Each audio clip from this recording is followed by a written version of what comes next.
there. They're working on it. Are we live? Yes. Hello. It being 7 o'clock, I'd like to call the Wolfeboro ZBA to order.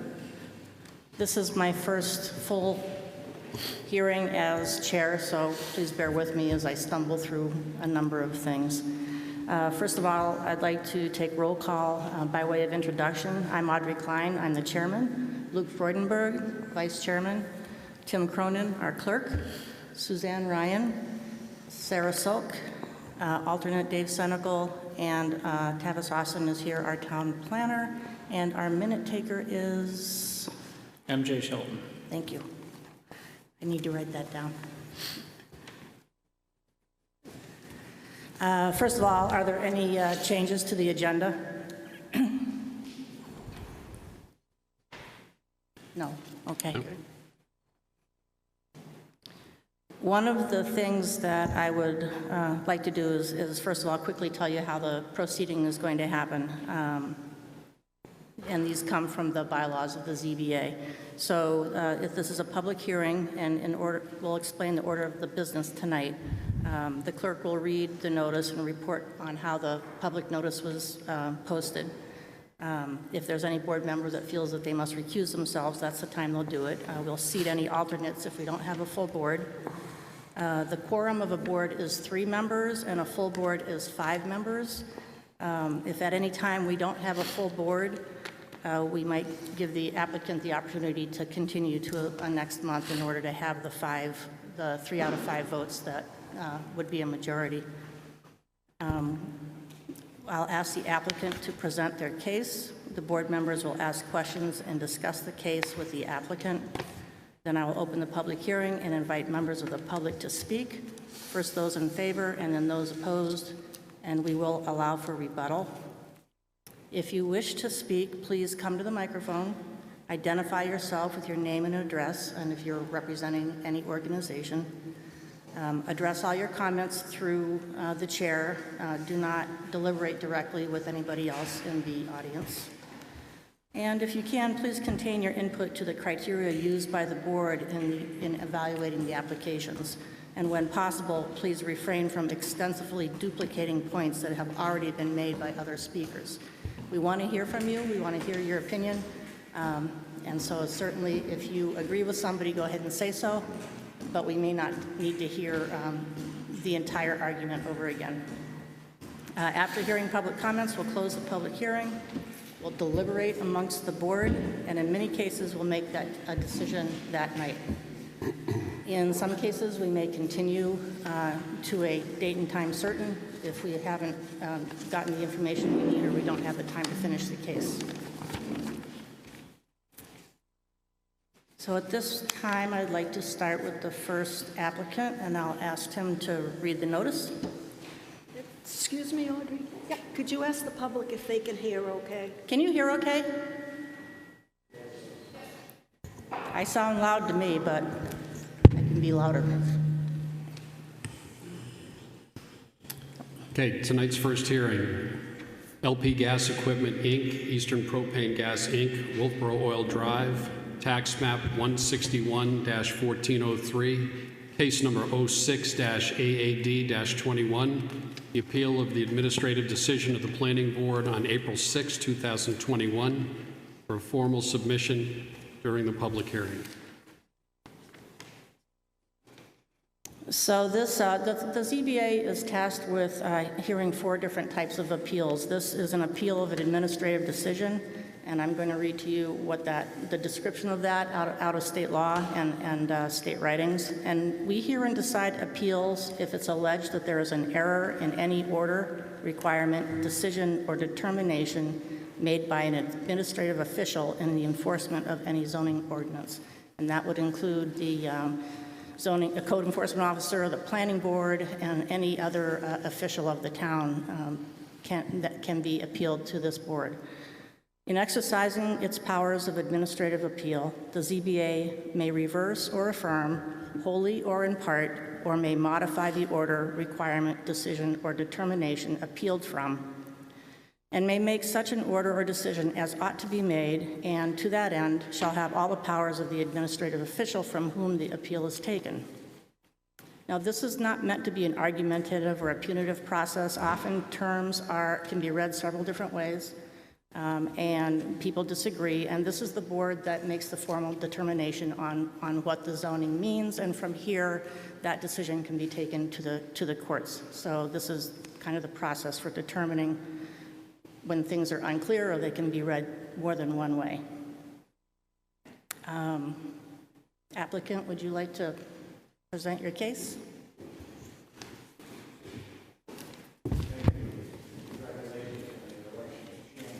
Thank you.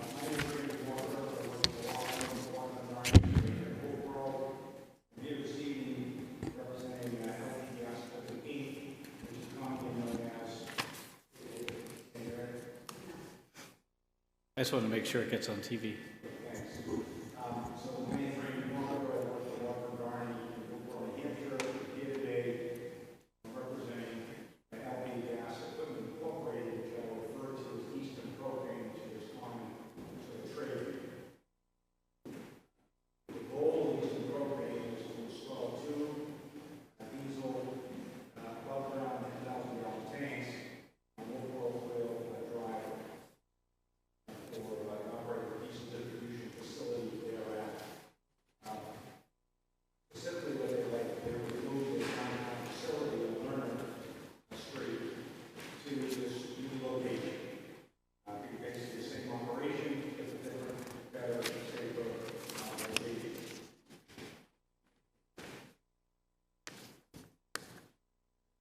Was I not on?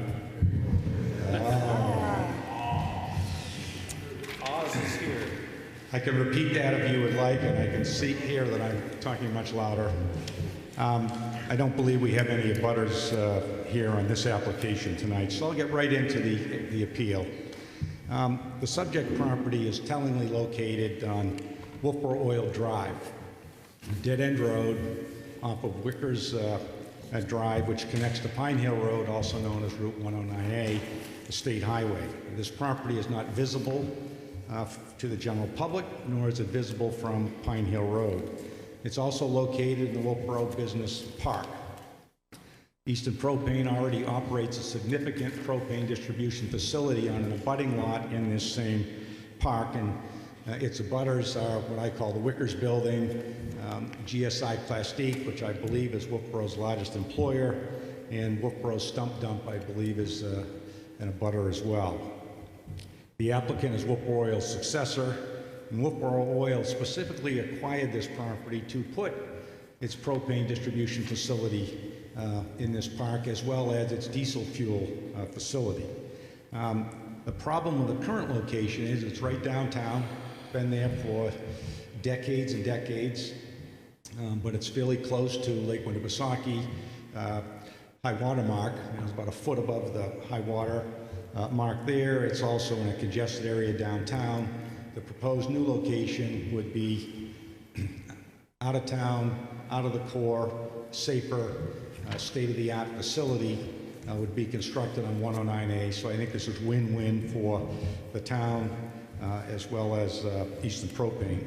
So phase one was already accomplished. They put a propane distribution facility on the abutting lot, and for those of you that have gone out to this site, it's a pretty impressive facility. Again, state-of-the-art, safe, heavily regulated, and fully compliant with all rules and regulations. So Eastern Propane, wanting to be fully compliant with the diesel facility, went to the town planner initially and was told this is a permitted use.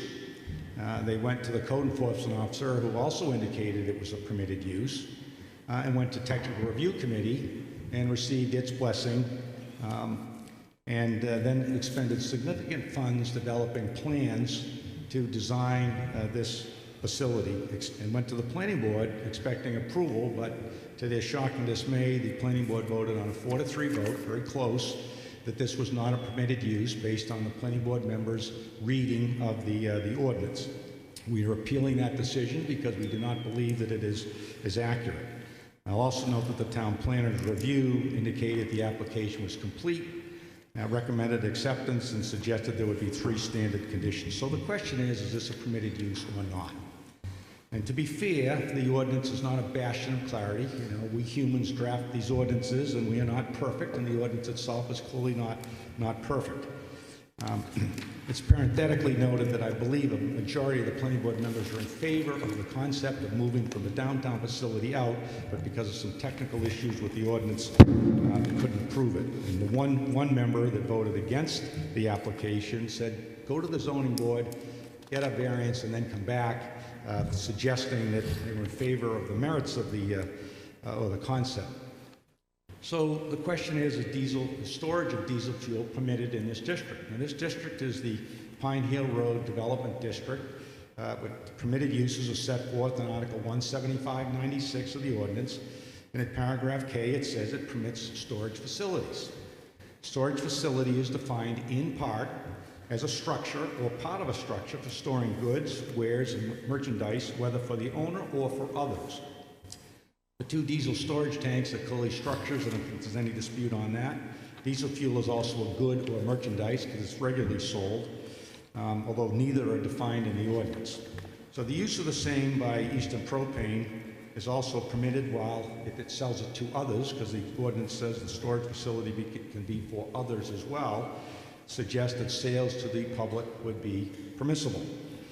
So my reading of paragraph K suggests that the storage of diesel fuel is permissible.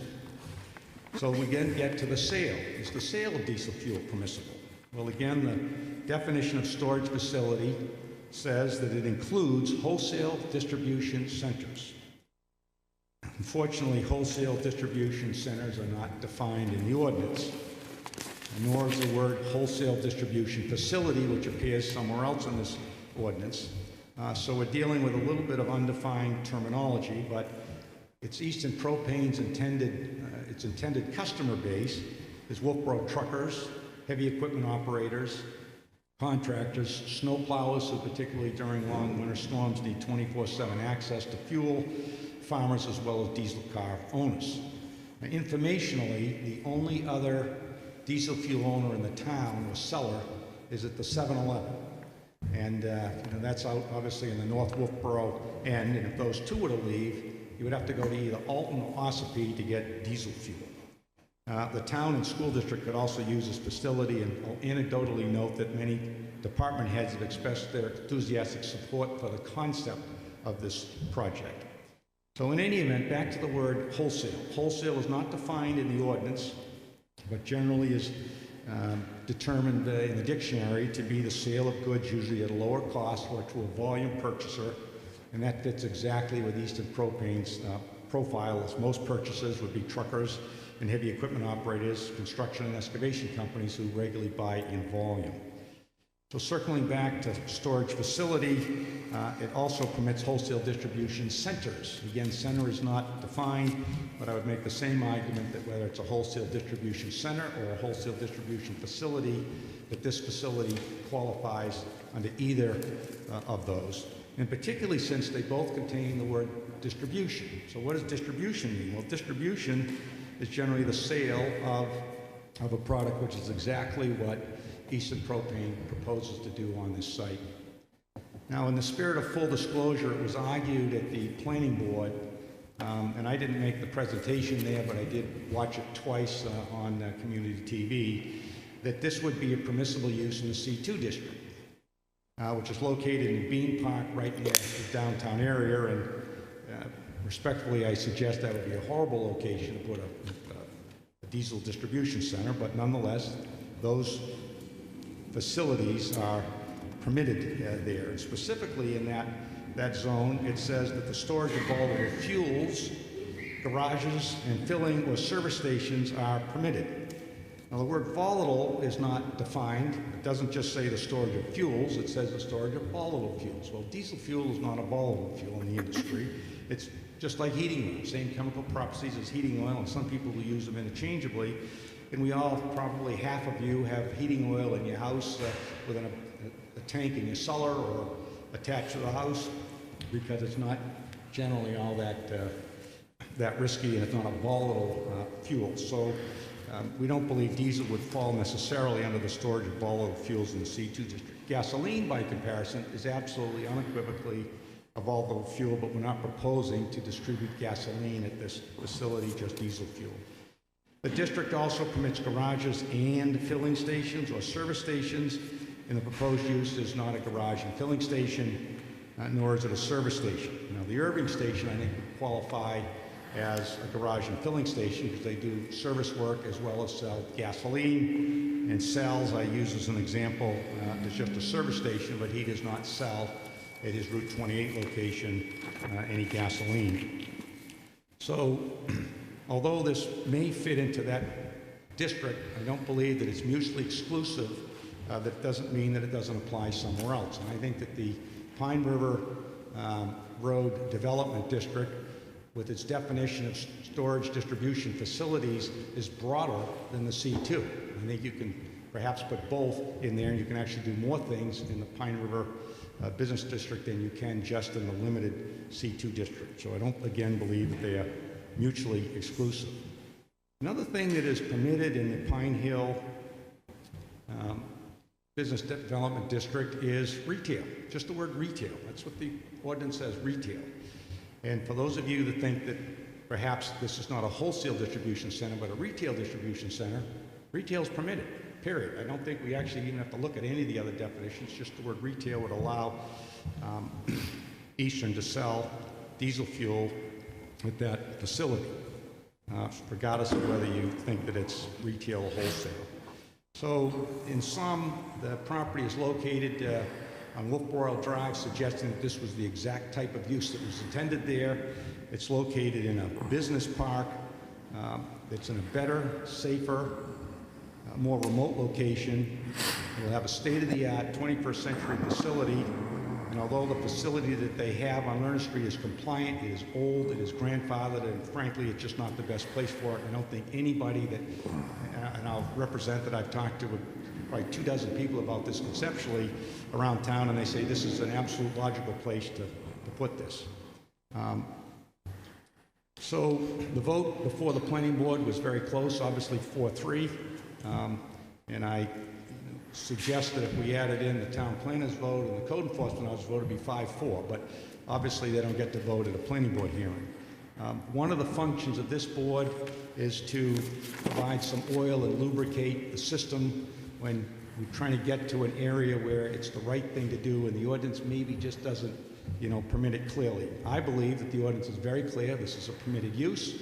If you're somewhat on the fence, but you still think it's the right thing to do, then I request that you reverse the planning board decision and indicate that this is a permitted use in that district. This is a great place for this use.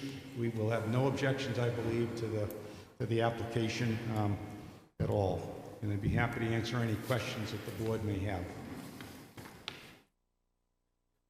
I have one question. Will the tanks that are currently existing in the Wolfeboro location downtown remain there, or are those all going to be removed?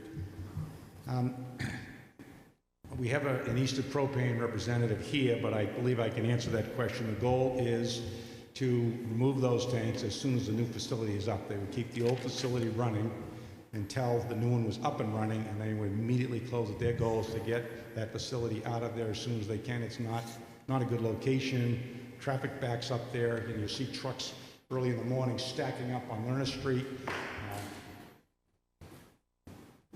So that would be the tanks for heating oil and for diesel?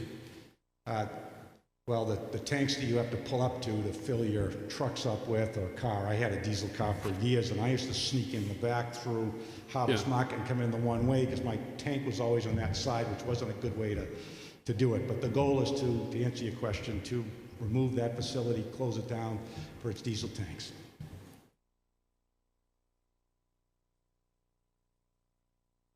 Anybody else? Would you have some questions? Do you have anything to say? Sarah? Not right now. What, Tavis?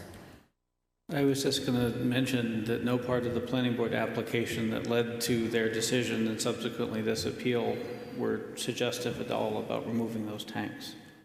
So I would somewhat caution the board as to acting on either of the applications tonight on that premise. Okay, so I guess I'll start. Maybe this will have people bring up some questions. So as I read in the beginning, this is an administrative appeal.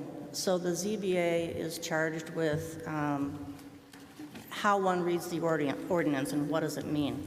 We don't have the authority to change the ordinance or create, if we don't like it, to change it to something we like. An administrative appeal is specifically to say, is this use allowed in this zoning?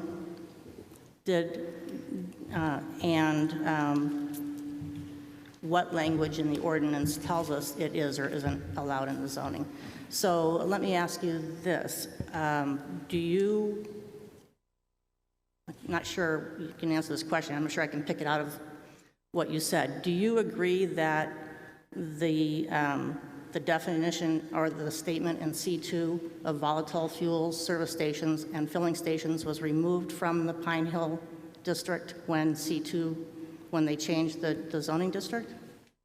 So they removed it, but they left wholesale distribution facility. I understand that. I only want to know, do you agree that they took out that wording? Well, they obviously took it out. It was there at one point. And along those lines, my understanding is a discussion about putting a lot of back in to that area and move this type of use back in. So if there's a future how we're going forward, I would think that would be more important than what they did in the past. But I don't believe. So when we look at, so the planning board is they create the wording for the legislative body, and the legislative body are the people who vote at town meeting. So we really need to look at their wording very seriously and trust in what they said. If they have taken that statement out of that zone and left it in another zone, I don't think that was done by accident. I think they took that phrase out of this zone and left it in C2. And if I can find the phrase, here we go.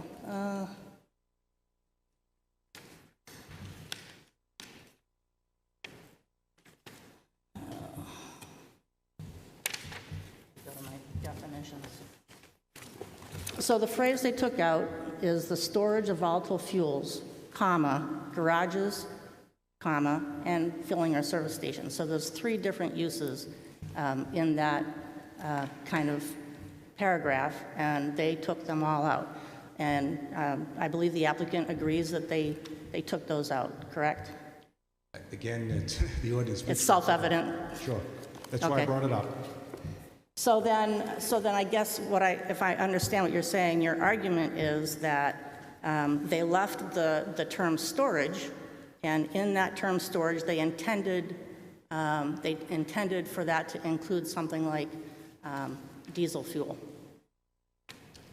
Well, number one, I don't actually think it's the planning board, it's we, the voters. And, you know, when I vote on that and when you all vote on that, we may have different interpretations of what the planning board is. So Vote on what? I'm sorry? So we all vote, and the planning board doesn't get to make the decision on these changes. We, the voters, make those changes. So what my interpretation was might be different than yours as it was. But the board often is the mover and shaker on some changes, although some things are petitioned. So it isn't just the planning board's interpretation that's critical, it's what the voters ultimately decide. So from what I think I heard you say, that you believe that volatile fuels was taken out and diesel is not a volatile fuel. Correct. What did you use to base your opinion on?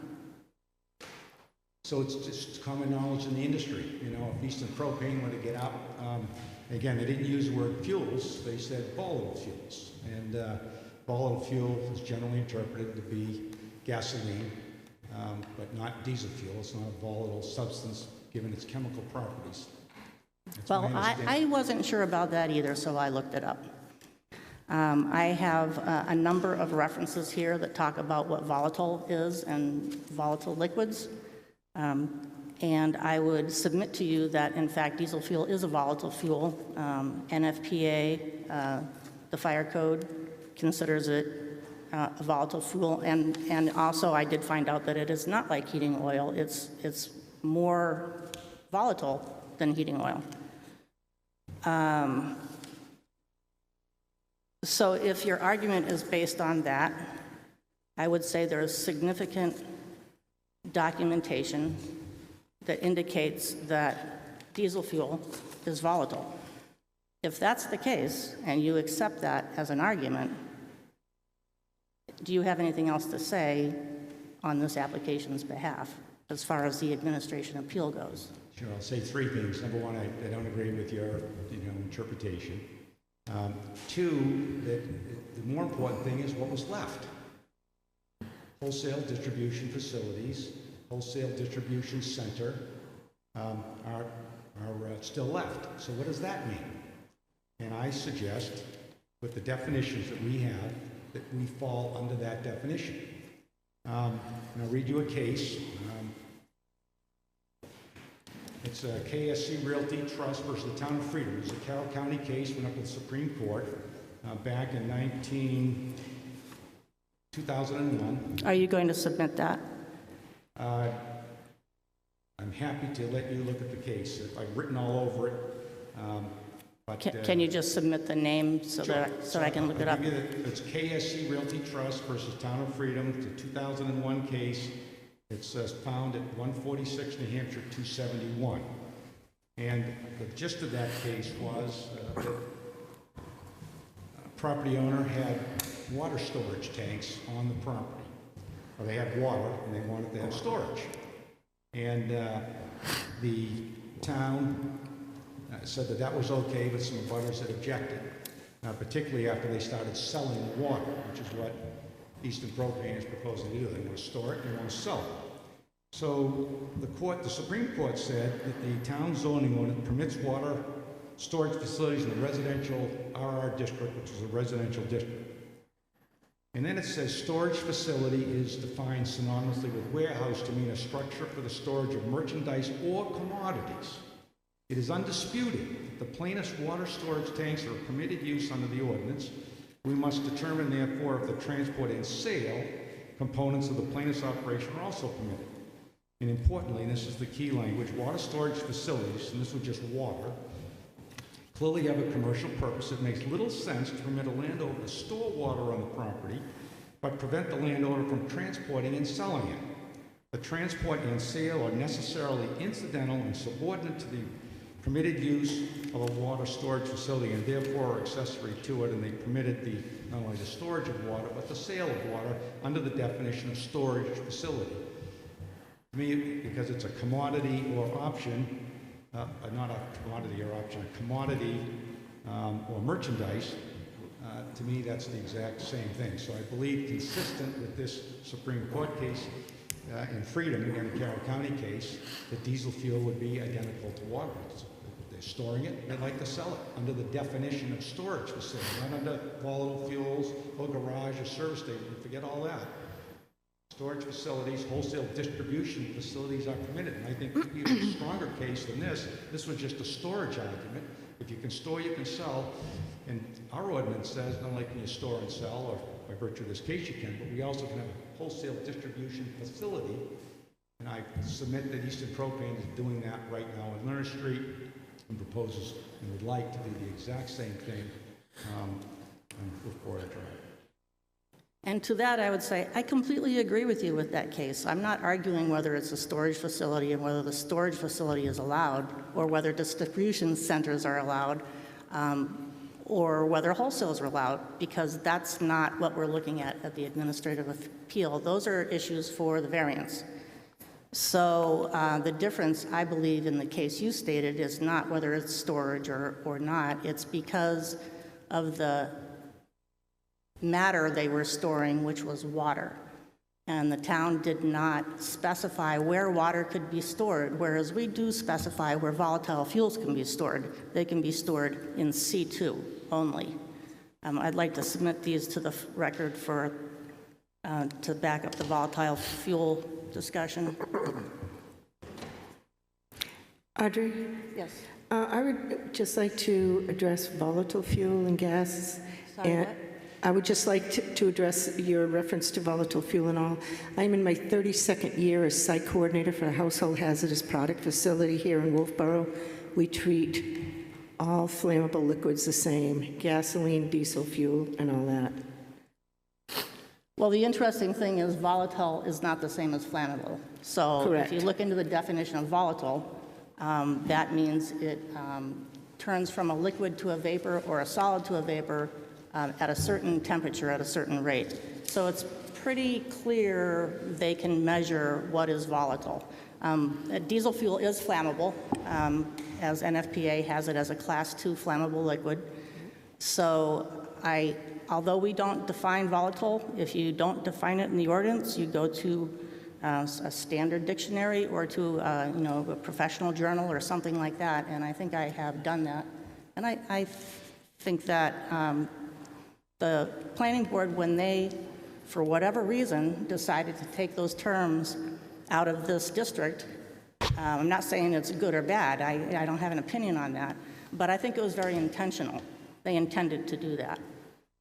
And that's what we're trying to decide, is what is the intention of the ordinance? When the zoning ordinance was changed, they put on the ballot specifically what's taken out. They put, at least in the legal notice, it's stricken through. The public hearing is held. It's noted that that's taken out, and it's lined out and stricken through. The public knew and had every opportunity to know that that storage of that type was being deleted. So I don't think there's any question that people knew what they were voting on. And I want to make the point that because we're hearing an administrative appeal on this, this is not just for this lot. If we say that this statement with volatile fuels is, storage of that is allowed in the zone, that's all 30 lots in this zone. And the point's made that there are some accessory businesses with fuel on site, but that's accessory to the primary use of the lot. So a contractor's yard, he needs fuel for his truck. That's accessory. If the contractor's yard was not there, that fuel wouldn't be there either. But this is asking for a primary use of storage of volatile fuel, so that it's a lot different. Essentially, any one of those 30 lots, if we approve this, can have storage of any kind of volatile fuel or, so I think it's very intentionally taken out. I think the applicant agrees that it was, and I think our discussion is around what is volatile. And I guess I've made all the argument I can on that. Yes, Lou? I agree with some of it, but I think if you go down that route, then it should have been defined in the ordinance what wholesale distribution of what actually would be, because though volatile fuels may have been removed, the definition should have been then defined of what is wholesale goods, what is left. And at that point, if you're not going to define it and you just strictly look at wholesale distribution, then it actually does fall in that category. And since it's just hearing this and having watched the planning board and having read the minutes of the meeting, this appeal, I'm going to go further personally, and what I've seen, I feel like this should have been handled at the planning board. I mean, people spend a lot of effort and time and go to TRC and meet with the town planner and the town inspector and jump through all these hoops and spend all this money on review, and then they get turned down by the planning board and end up in front of us, and we have to determine now what wholesale distribution of goods means. And if you look beyond just that terminology, if you look at the actual situation that we're dealing with here, we're talking about moving, if we go with what's been said here, if we talk about moving a volatile fuel from a downtown highly density area to an area that has virtually no homes around it. So if we're concerned about volatile fuels in a zone, it makes complete sense to move it to a place where it can be distributed to members of the community that use it, like contractors and truckers and people that buy stuff at wholesale distribution. Those are my only thoughts. Yes. That argument needs to be saved for the variance, just so that the board and the public understand. This is an administrative appeal. If this fails, they will then be allowed, it's not dead, they are allowed to then apply for a variance. So this is only the first half of the process. And I'd like to hear from the public. Everybody else ready to hear from the public? Okay. Who would like to speak in favor of this administrative appeal? Would anybody like to speak against the administrative appeal?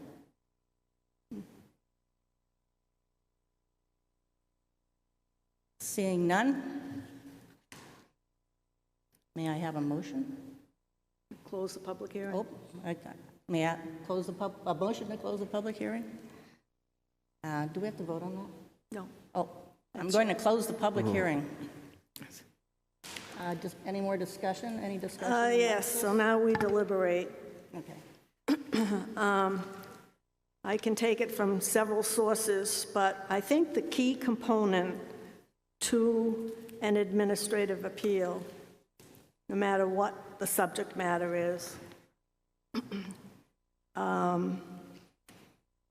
it falls under RSA 674-33 and special exception.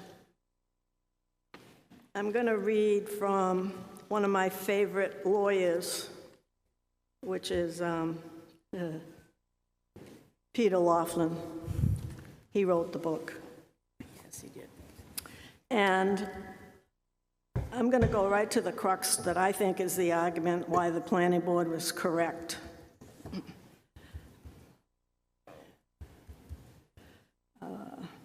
The intent of the law is an important consideration, but must be spelled out in terms specific enough to be understood. The Board of Adjustments cannot make its determination on the strength of a statement of purpose alone when that statement is not backed by concisely phrased provisions. The construction of the term of a zoning ordinance is a question of law. The proper inquiry is the ascertainment of the intent of the enacting body.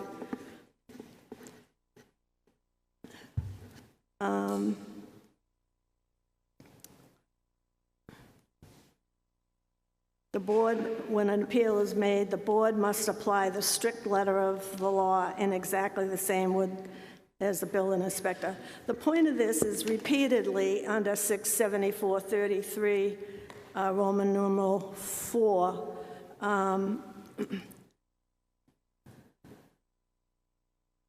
if allowed, which we do allow special exceptions and we itemize them, what they are. If allowed, the ordinance should list the specific use to be permitted under this category and also the conditions that must be met. And our ordinance fell short. We didn't do that. So when it comes to the storage of this volatile fuel, the definition, no matter how you want to turn it upside down, it doesn't meet the bar of being specific. And I feel the planning board made the correct decision to send this back to us, and that they also now have the opportunity to apply for the variance, which they did, knowing full well that this could fail under this provision. Does everybody understand what I said?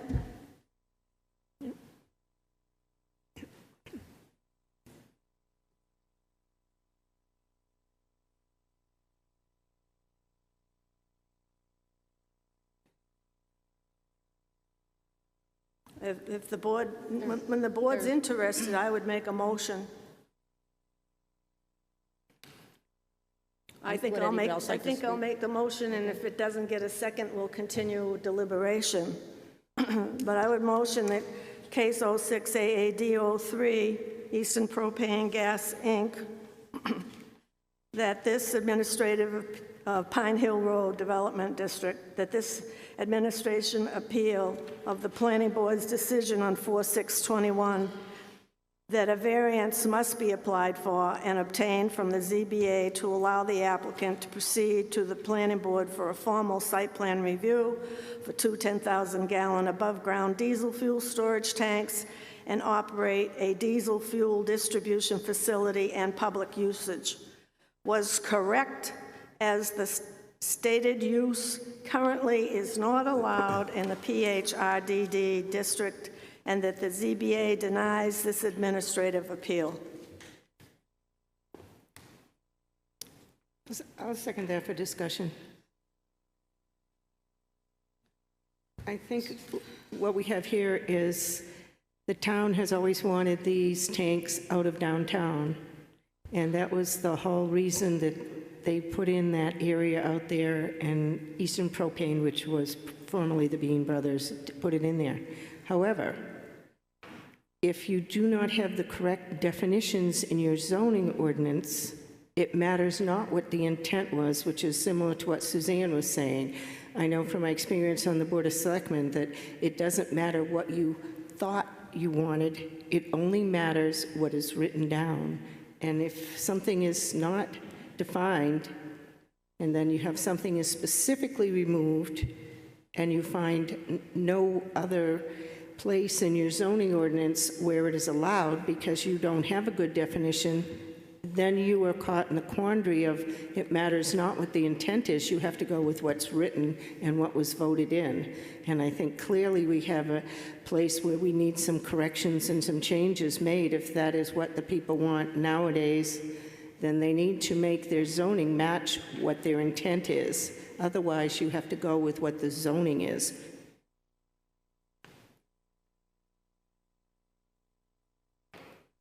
I think the proposed motion is too wide.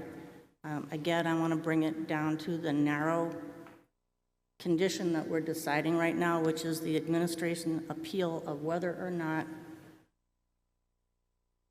the term volatile fuels, gas station and filling stations was removed from this zone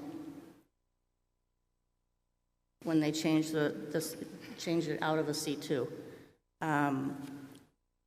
Well, I think you got to go back to the planning board minutes. I don't believe that we should be putting whether or not the storage facility is a separate issue because it's listed as a permitted use in that district.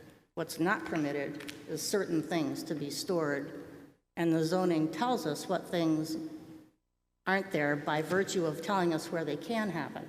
So they can't list everything we can't store, but they can list where we can store things. And if we can store them in one zone, we can't store them in the other zone. But I think the motion was too wide. Well, I took it from the planning board minutes, but if you'd like me to narrow it down, I can make it more specific by leaving the introduction part, which is the case number, the location. And does anybody else have anything to say before you? I'll withdraw my motion and make Okay. another motion. I'll withdraw my second. Okay? Yes. This administrative appeal, and I'll leave the case number and everything the same, of the planning board decision 4/6/21, that a variance must be applied for and obtained from the ZBA. That the storage for two 10,000-gallon diesel fuel tanks is not allowed within the PHRDD zone, and our definitions in our zoning ordinance do not give specific information to allow such.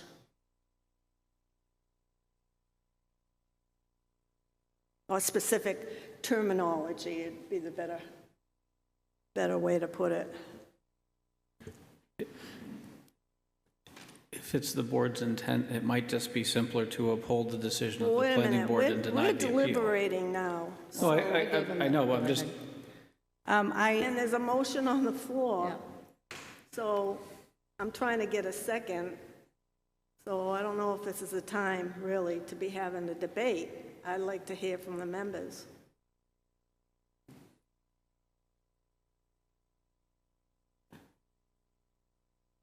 Anybody with a second? I'm not certain if this satisfies the intent that you had, Audrey, to make it more specific.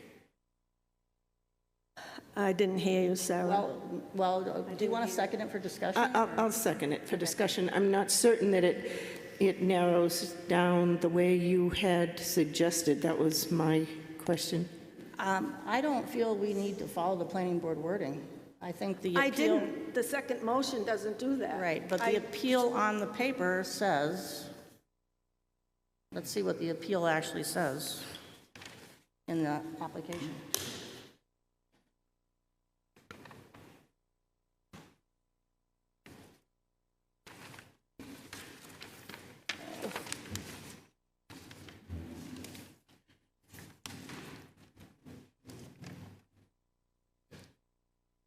Section 1 of the...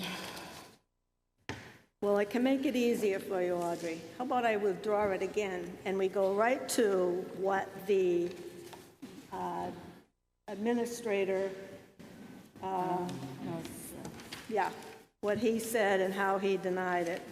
Can I borrow yours? I thought I had it. Thank you.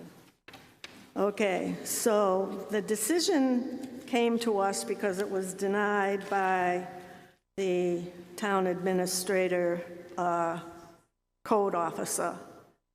And he states that the decision of appeal is incorrect for the following reason. The proposed use is a permitted use under 175 Section I, 176 Section I, and not amongst others. What is that saying? The proposed use was not permitted and that a variance was required. So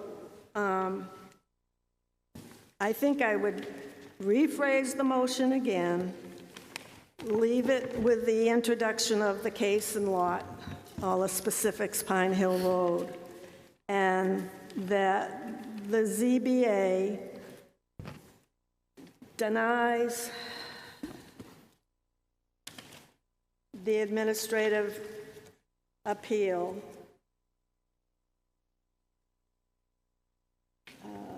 because the use is not permitted in the PHRDD zone, and it is not supported within our definition of our ordinance.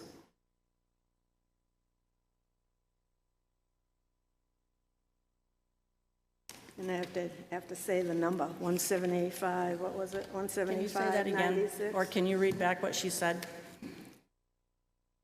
Or shall she rephrase it?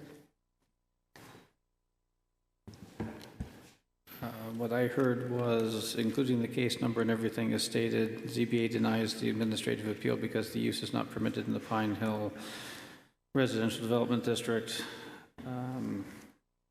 because the use is not clearly defined in the zoning.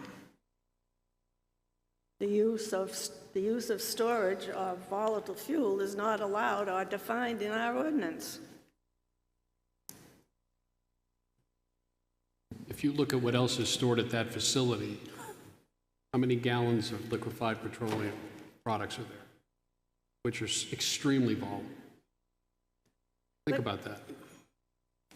But you're missing a step here. Don't fret, because they have before us a request for a variance. That's a whole nother argument. At that time, we'll have the discussion, can that be allowed in that zone by variance? I believe the applicant presented enough information to say that the wholesale storage and distribution of products is approved there. So For the town to turn around and say, okay, we're going to list 15,000 things that you can't do, they can store it and they can sell it. I believe it's already been presented that they were accurate in what they did, and I think we should uphold, or allow the appeal to go through. Different than you folks are looking at it. To me, it's pretty clear. Well, you're welcome to make a motion. Suzanne has one. Oh, right. No, I was just going to say, I read you the law. We don't get a chance to say what we think that law should be or shouldn't be. It says specifically allowed. Our ordinance doesn't specifically allow. Your code enforcement officer said it doesn't specifically allow. The planning board said it, by majority vote, it isn't allowed. I think they were wrong. So that's what put them here. And if we deny the special exception, they're not dead in the water. We have the rule we must Appeal. follow for the special exception, which has to be specific. Appeal. The next step, administrative appeal, the next step for them, which they have the application before us tonight, is to apply for a variance. So we go to that next step. I think to go for an administrative appeal to allow it is in violation of 674-33-4. So, Madam I'm Chair. not hearing a second here, so is there no second to Suzanne's motion? I don't want to argue this until we have a second for discussion. I'll second it for discussion to make it clearer, but Luke's had his hand up for a while. So, just as the volatile fuels was removed from this district, we don't know why it was removed. We don't know if it was, like our last meeting, it was just some errors. I have no idea why it was removed.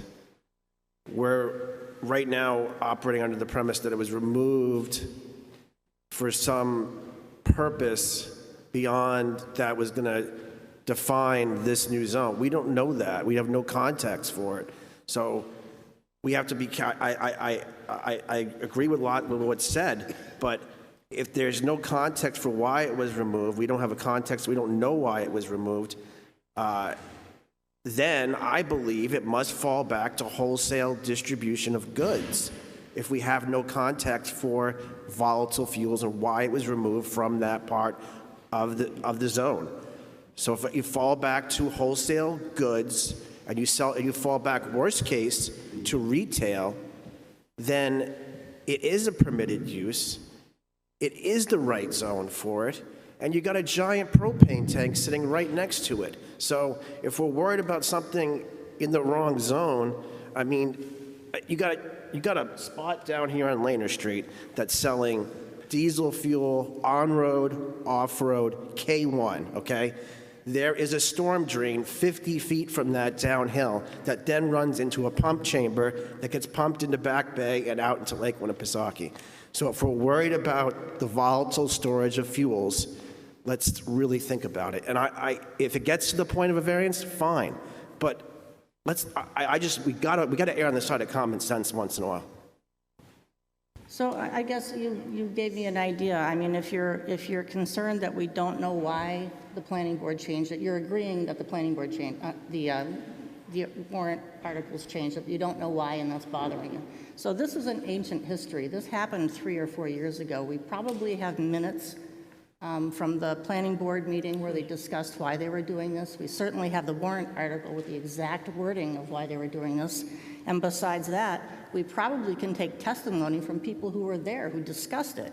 And then we would have more idea about why this was done. Now, it's really not up to us to decide whether it's okay they did it or not.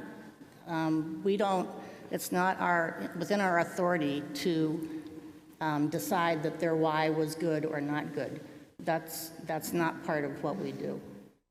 That's part of what, for better or for worse, that the legislative body, the people who vote for it, they're the ones that put that in place. So if you'd like to know, I mean, to bring your mind at ease, if you'd like to know why, I would suggest that we continue and see if we can get those records. I'm going to make a motion to approve the appeal. We already have a motion on the floor. I thought, is that? No, that was, oh, She that's right. Oh, was seconded, okay, sorry. Yeah. You seconded it. And could I just address that? Address what? The motion on the floor? Yes. Yeah, okay. I totally agree with what Luke said, that about the fact that we need to move these products away from the lake and away from Back Bay. But that's why we have the next case. That's when we discuss that. I think right now, we just need to determine that, unfortunately, our zoning ordinance is lax in its definitions. And because it doesn't have a specific definition that allows what they want to do here, it is retail, it is wholesale, but it's volatile, or is it not volatile? And then we start getting into this fuzzy area of second guessing that which is not specifically defined. And I don't think we want to go there. I think we want to decide that, okay, this administrative appeal should be determined, and then move on to the variance, and then argue the merits of whether something should be moved out, what was the original intent of putting Eastern Propane, which at the time was the Bean Brothers, up there. And I think that's when Luke's argument would be more appropriate, because I think he has some merit for what he's saying, but not particular to this particular administrative decision. Could I amend the motion that's on the floor? Do you want to recap that, the last one? Did anybody catch it, the last motion? Or do you want me to reword it? I could just amend it unless you need to restate it. Do you have it? I can have what I read last time. Suzanne made a motion. Slower, so we can hear what you're saying. Suzanne Ryan made a motion to deny the administrative appeal due to use not permitted in the PHRD because use is not supported in ordinance. That was good. I don't know if that's what you said, but it came out okay. That was the... Well, what I wrote was Suzanne Ryan stated, keeping the case number and everything in the notice, ZBA denies the administrative appeal because use not permitted in the PHRD because the use is not clearly defined in the zoning. Second. Sarah Silk. Oh, you already said. I did, yes, sorry. Can we vote the question? All those in favor?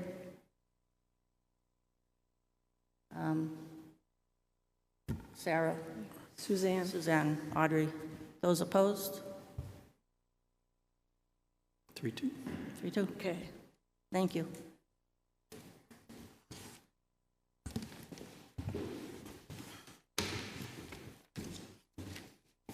Before I read the next case, Tavis, it says in the listing that it's case number 07V21, but the planning director review came out and it said 07V03. Could you please clarify? 7V21. Okay. Next case, LP Gas Equipment, Inc., and Eastern Propane Gas, Inc., Wolfeboro Oil Tax Map number 161-14-03, case 07V21. Public hearing for variance under Article 15, Chapter 175, Section 96 of the Wolfeboro Planning and Zoning Ordinance for construction of 2 above-ground storage tanks and fuel distribution. Mr. Walker. Thank you. If it's all right with the board, I will skip over the introduction, which is the same for both the administrative appeal and the variance, and rather than say it all again with the background, I'll go right to the criteria. Excellent. We have a number of people here that are not on this application, and I'm sure would like to do something else. Before you do that, if you don't mind, in the education mode, I want to talk about variances to the audience and the board. So we just heard an administrative appeal A variance is permission granted to do something in a specific place that is otherwise illegal. So it's giving an allowance for something that's not allowed.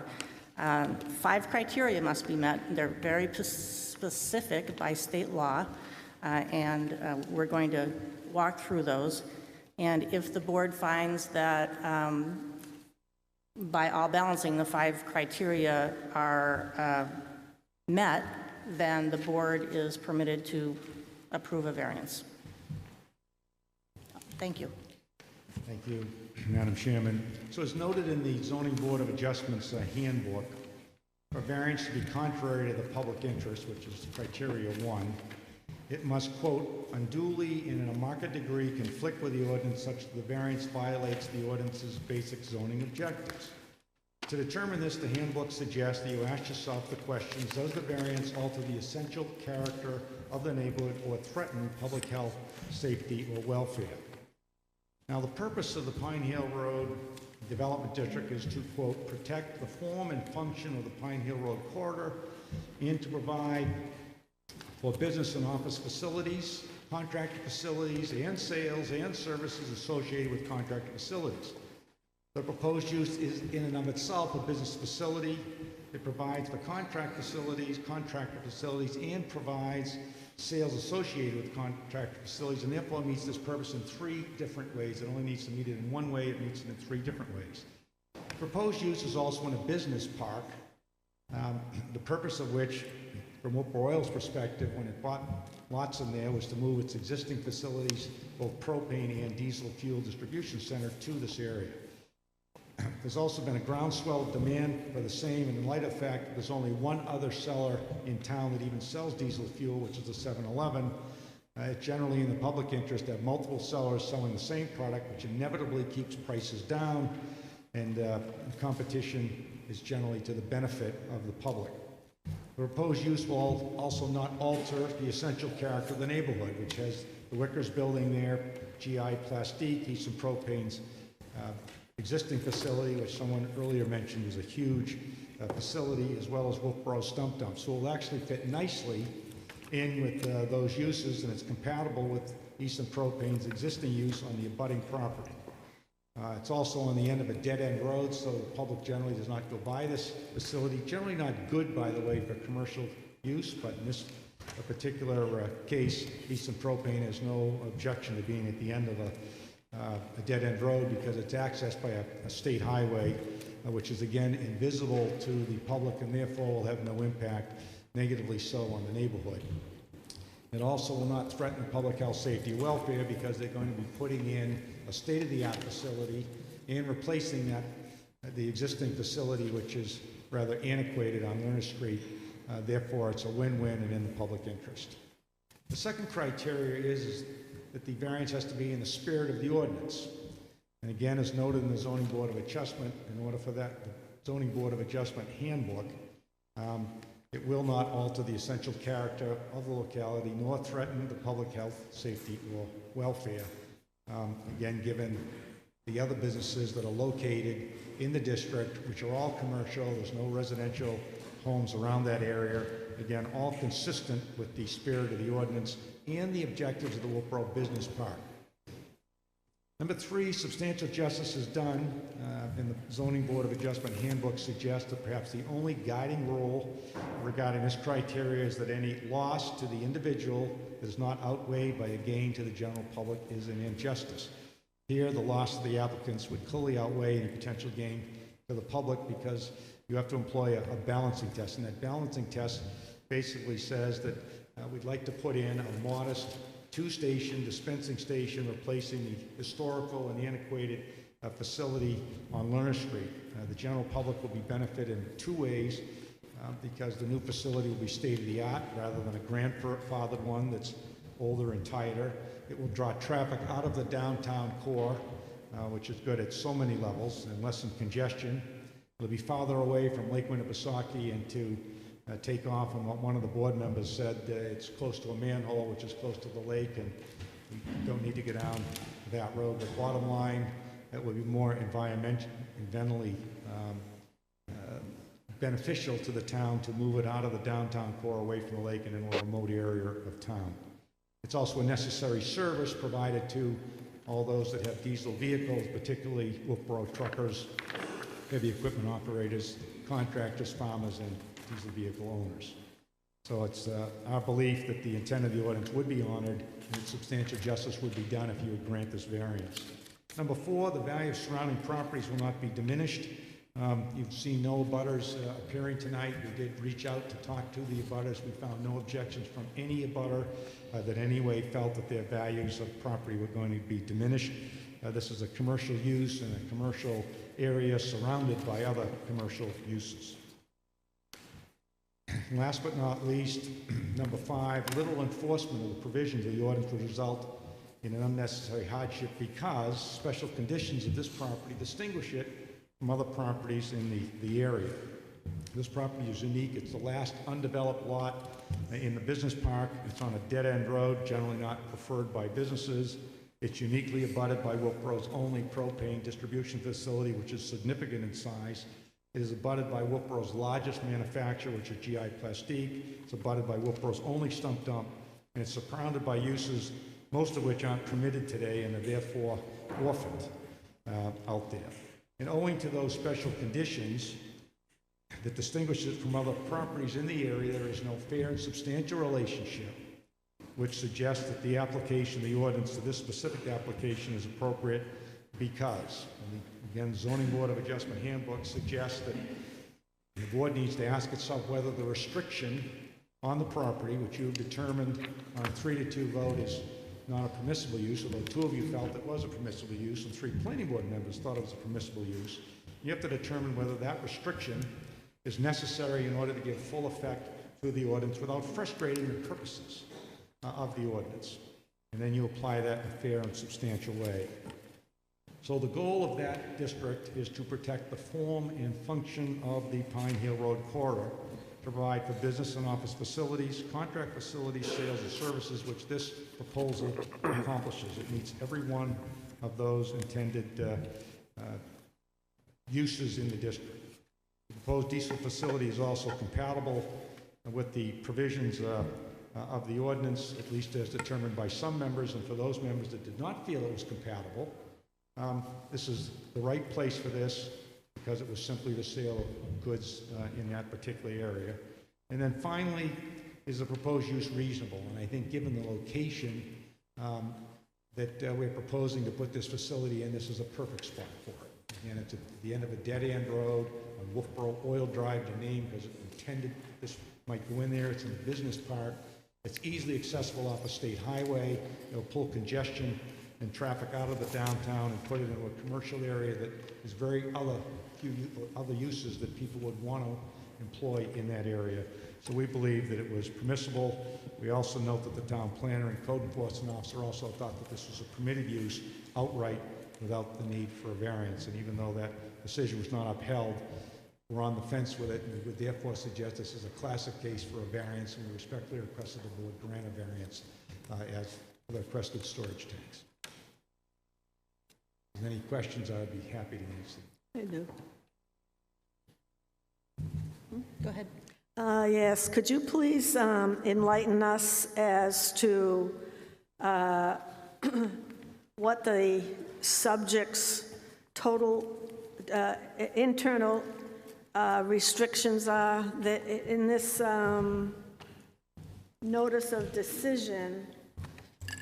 It says construct and install 2 10,000-gallon above-ground diesel fuel storage tanks and operated diesel fuel distribution facility for Eastern Propane, as well as the public uses subject to internal Eastern Propane restrictions. Can you enlighten us about, because that's where I'm concerned about the general public going in and pumping whatever. We have somebody from Eastern Propane that may be able to better answer that, but the intent is to basically replicate what they have downtown, but move the facility out. There are members of the public that do go there and use it, but they will be monitoring at some level so that people just aren't willy-nilly coming in, although diesel is getting less and less popular with cars, so it's more truckers and those that use it on a regular basis. It would be no different at some level than the 7-Eleven, which is selling diesel fuel right now right in downtown, the Wolfeboro Center area. But I don't really have any further definition on the internal restrictions other than it wouldn't be wide open. Credit applications normally would be applied. People will get on a list, they'll get a card, be able to come in and out. So is the general public gonna, I went up there and looked at best I could, the site. We didn't have a site visit.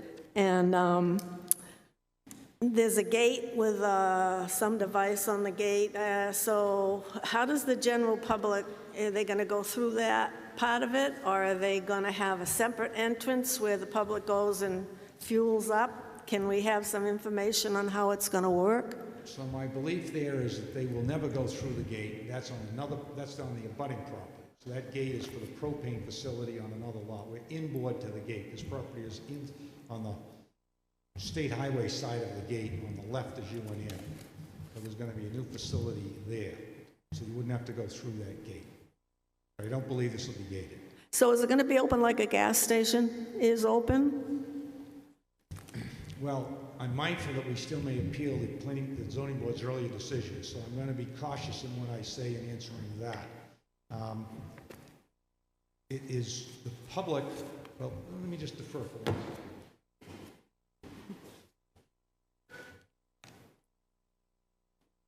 second. Turn it over to Bill Massey, who maybe can better answer your question. Good, thank you. Good afternoon, everybody. I'm Bill Massey, the Regional Manager for Eastern Propane. To answer your question, it is before the gate on the left-hand side. If you remember, going in, there's a corner. We're going to build it off to the left there if we're allowed. Could you get closer to the I'm microphone, sorry. please? Thank you. Yes. Okay. We're going to build it off to the left before the gate. The public will not be allowed in the gate. That is for us only. What was the other question? I'm sorry. Well, how does the general public,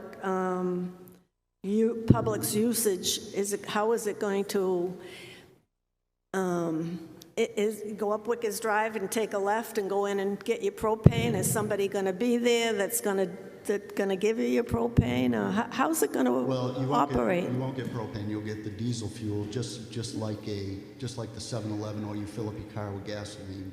They fill it up with diesel fuel. It's the same type of action with the pump. Our internal restrictions are, we have limited the amount of fuel that can be pumped at one time so that somebody can't just pop the thing open and go away. And the pumps do shut off automatically if they don't sense that they're dispensing correctly. So the pumps can be set for whatever amount we want. As an example, over on Center Street, we have lowered the amount down so that it's safer in our opinion. Safety is tops for us. So the general public can go in. Our customers can go in as well. The general public would go in and would pay with a credit card like you would at a gasoline station for their diesel vehicle. Our customers actually have a little key fob that they put up to the pump that activates the pump, and then they can, again, fuel their truck. Very few cars actually fuel there. There's a few pickup trucks, but it's mostly dump trucks or plow trucks or landscaping vehicles. I know the town has some interest possibly in filling school buses there, which would be a good situation for both of us.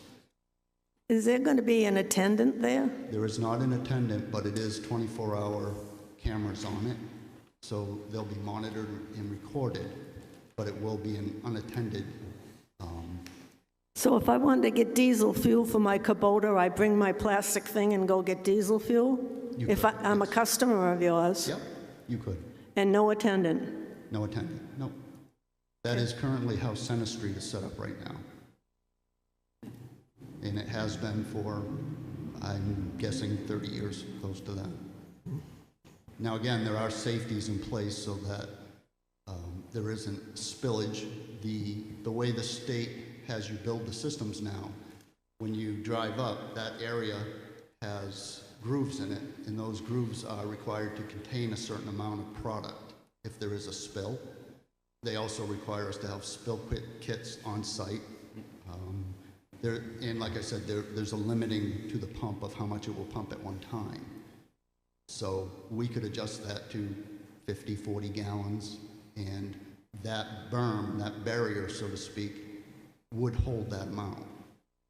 Okay, that helps relieve my mind, and basically I've led you into the site plan process, and I apologize for that, but I needed to understand this retail portion. Sure. No, I understand, absolutely. I want everybody to understand we're doing this because we feel it's a safer situation than we have on Lerner Street. So, any other questions from you before I sit? Thank you. Very clear. Tim? Luke? Sarah? No, I just would like to say, just for the record, the Wolfeboro stump dump has an activity use restriction on it, and it has been inactive for 25 years, just to straighten out that little comment there. There is a brush facility down next to the hazardous waste facility. Okay, so I'm really uncomfortable with the retail portion of this application. So having said that, this is how I look at what the ordinance says. Wholesale distribution center, wholesale can be business-to-business sales. It can be a contractor with a key fob. He buys most of his gas there during the course of the month. He gets billed. That's wholesale. So I think the vast majority of the people that really need to be served here do fall under wholesale. The other people, unfortunately, I think should go to a manned facility like 7-Eleven. And to kind of substantiate what I'm saying, in the zone language, it says retail, but if you go to look at what the retail definition is, it says establishments engaged in selling goods or merchandise to the general public for personal or household consumption and rendering services incidental to the sale of those goods. This facility renders no services whatsoever to retail customers. And that would include having somebody on site. It would include potentially a bathroom. It would include a way to contact emergency vehicles if there was a medical emergency or any other kind of emergency. I just don't think that it's intended or smart to have unfettered retail access to this facility. I think that this company can give whoever they want a key fob. They can track that person. That person's responsible to a certain level for what they're doing in there, filling up their jug. But I'm really concerned about the open to the general public. So I can respond to that first, but Okay. he indicated that it was limited. There's very few people that go in that buy diesel fuel. It's mostly truckers and people that do it on a regular basis that know the system, and they're the ones that buy, I'm going to guess, 95% of the product. And very rare that you're going to have a retail owner that you suggest that does it. And there's also usually a special kind of person that has a diesel car. I know those people. And I used to be one of them, and I went to Wolfeboro Oil for years and years and years and bought it there. And usually you're very conscious of those kind of things. And the existing facility doesn't have a lot of these precautions that he suggested we're going to have on the site plans that you've seen, which, by the way, cost hundreds of thousands of dollars. None of those are present downtown as the alternative, and they're selling it retail downtown.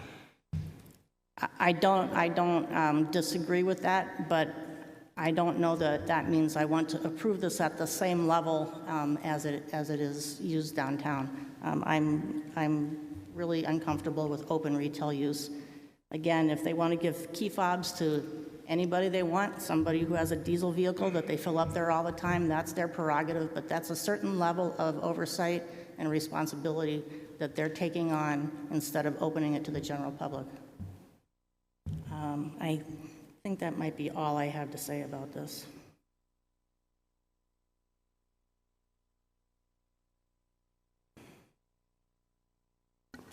Can I make a motion? There's no more discussion?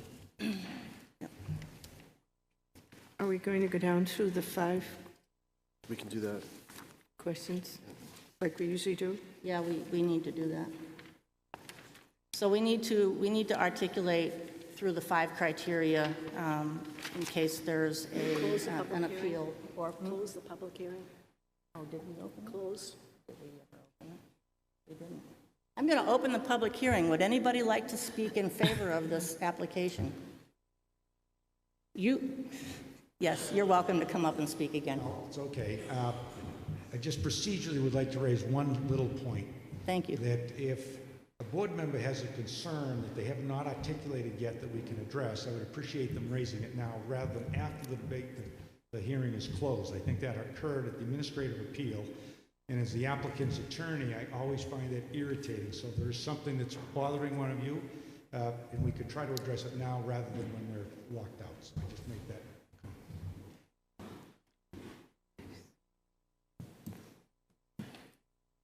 Well, I had been thinking about some potential conditions, but We're going to close the public hearing now. would anybody like to speak against this application? Okay, yes. Yes. Jerome Holden, 17 Grove Street.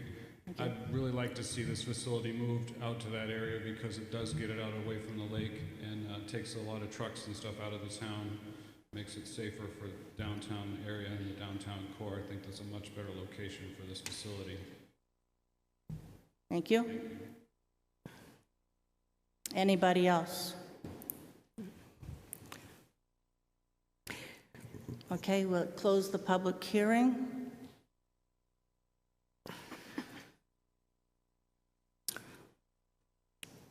Well, we have the ability to address what you've raised about the retail sales service there. Right. I have a couple of other kind of on the side things. One, this is open 24 hours. It's going to be open to snowplow people, you know, assuming it has a key fob or not. I've lived around here a long time. I know that people got to pee in the middle of the night, and I just really think that they need, at the very least, a well-maintained porta potty on site. They have the ability to use that downtown or use one of the local bathrooms, but up there, I think that it would be only fair to provide that service to people. And the second thing I would ask for would be whether it would be possible to ask the applicant to formally abandon the use downtown so that we know that it won't be sold to somebody else and grandfathered at its same use. And I guess the best way to do that would be to own the property for a year without using it, if that's at all possible, or some other way if there is one. I think those are my other 2 points. I'd like to ask a point of order. Can you make a stipulation like that, force an applicant to divest themselves of a property in order to get an approval for a variance? Tim, I would like to weigh in on what might possibly be an answer to your question. I think we need to go back and look at the agreement with Wolfeboro Oil and the Bean Brothers when they bought the property up there, when they first had that first tanks went up there and everything, because I was on the Board of Selectmen back then, and that was the understanding. And I don't know if it was ever put into writing. I think it might have been. And so I think that was the intent, was that once that the various and sundry uses moved. The variance is for the tanks up for the new application. It has nothing to do with right over here. I mean, they're moving it up there, but to turn around and tell these people, you got to divest yourself and promise you're going to close this thing down, and then we'll give you a variance there, I don't think that's right. I don't think it's right. I guess. Tim, I'm just probably saying 4 or there 5 may of have the been a previous arguments are that understanding. they're I hear you. improving the area downtown. That's part of their arguments for the variance. You know, they're moving it away from the storm drain. It's not going to be in the downtown area anymore. There's not going to be truck traffic. They're asserting to us that they're going to remove these impacts. How do we know that that's going to happen? We have no guarantee that that's going to happen, and that's my question to the board and ultimately to Tavis. I think we need a legal opinion about how we can address the portion about the facility closing downtown and/or moving up to the Wickers location, number one. And number two, the other part of the legal question would be, can we approve this without attaching the retail business portion of it? I have my own feelings, but I think we need a legal opinion. I'm leaving it at that. If the board would agree, I think we should do that. I can give you my 2 cents because I'm not an attorney and the applicant is. So I think the approach of seeking legal counsel on that question or those questions is appropriate. I don't think there's anything that's been presented this evening or submitted in the file that even suggests that Eastern Propane still owns Laner Street. So that would be one of, for all I know, it's their facility and they're operating it. They may have divested of that property months ago. It could be owned by somebody else, and they could be leasing that until they're able to move to their new location. I don't think the board should get caught up in whether Eastern is or is not on Laner Street. The question is that facility going to move? Because they may not own the property at this current time. So ultimately, you could be putting a condition on someone that isn't even represented here this evening as the actual property owner. With regard to retail or wholesale, I think the board has the ability to make that a condition. I would suggest that the town has literally no ability to enforce that unless the board also wants to condition them to put in cameras and make sure that nobody's paying with a debit card and that everyone's paying with the key fob. I get where the board's thinking is and the intent is, but that's a condition that really is all but unenforceable, other than, again, taking the word of Eastern Propane that we will only sell to wholesale customers. No, but what it does is it invests them with a responsibility, and that if they do serve to the general public, they're doing it against their permission, and they take on, you know, the entire responsibility of that. Well, conceivably, but most gas stations close the convenience store at 9 or 10 at night, and the gas pumps are open as long as you pay with a debit card. So there is some general inconsistency there. But that's not what the board is considering tonight. To Tim's point, I guess my concern is that this either does or does not meet the variance test. And the conditions that I've heard do not suggest that something is, in my opinion, more or less variance worthy. Whether it be porta potties or retail or not, it either meets the criteria for a variance or it does not. But as Audrey? Suzanne said, I'm happy to get a legal opinion as to whether it can be approved with a condition that downtown be closed and or limited to wholesale only, if that's the board's pleasure. Sarah? Yes, I just have a response to something Tavis said. If you feel that there is a higher level of responsibility with the key fob thing, you know, they make all kinds of pumps available for diesel and gasoline. I'm certain that there might be a way that they don't accept debit cards, only the key fobs. Oh yes, that's true. You know, and that would probably solve the problem, but I still think we need to go back to 5 questions. Luke has got his hand up. Yeah, Luke. So I'd like to go back to, and as someone who uses the facility for diesel, for heavy equipment, and for vehicles, you know, for years, you could go to Wolfeboro Oil and either go inside when the office was open, and they would give you a key. You go outside, you'd pump your whatever you were filling, you'd fill it up, or you could go at night and use your key. Back then, you could put 150 gallons in your vehicle. So if 150 gallons in the middle of the night spilled, it would run right down the street. Eastern Propane came in, They limit it now to 40 gallons. So if 40-gallon spills, that's a heck of a difference. There's spill mats there. And this is at the Laner Street facility. Fact of the matter is Eastern Propane could say, you know what? We're going to continue running Laner Street. We're trying to do the right thing. We feel like we're providing a safer environment for the people that are going to use this facility. Up at our other facility, it takes it off the main road. It takes it out of downtown. It provides a lot more safety, as they discussed with the roadway and the concrete and how spills get absorbed. It just seems like a no-brainer. And the fact of the matter is, you can go to any gas pump. Most gas pumps at night, throw your credit card in, you can pump. The person going to buy diesel in the middle of the night, if they're not a key holder at Eastern Propane, is probably going in because their house ran out of oil. And they're trying to fill their house up in the middle of the night and keep their furnace going.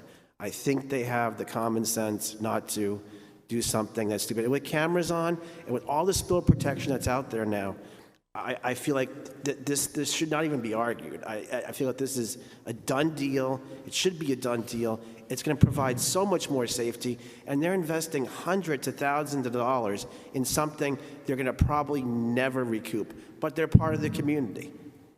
My only opinion. Do you want to try the 5 criteria, or you have something to say that's outside the? Something to say what? That's outside the realm of the 5 criteria? No, Something else to say? I just wanted to make it clear that we heard testimony tonight that did not guarantee or assure us that the facility downtown was going to be removed or closed. So that should not sway our decision one way or the other, but it needs to be in the record, because I think there are people that think that's what's going to happen, and we heard tonight that is not going to happen under the current ownership at this time.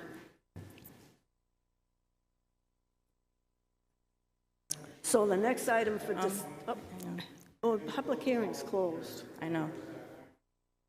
We'd have to open the public hearing again to do that.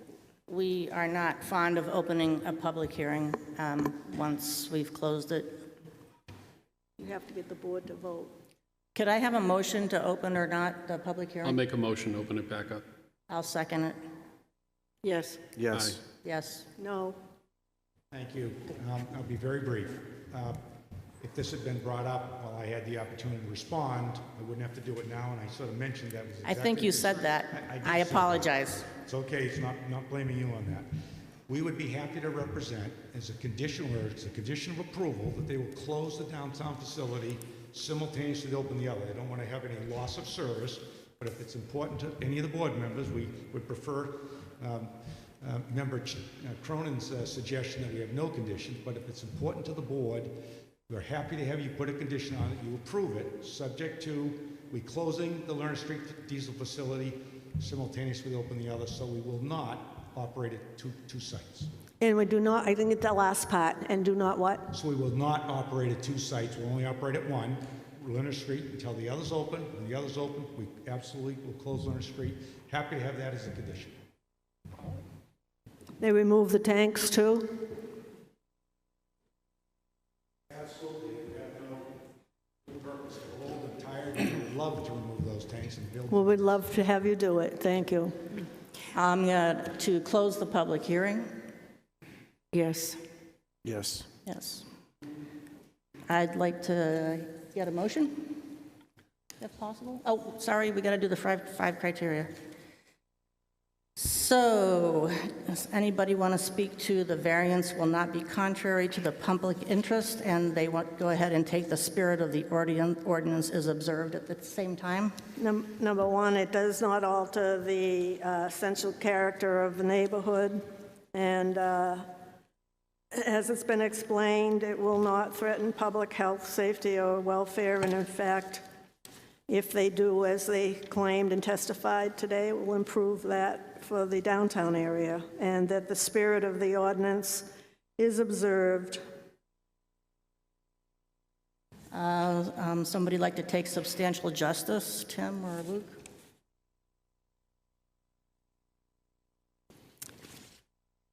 so many benefits to the town by approving this, for all the things that were stated having to do with safety, with pollution, with traffic.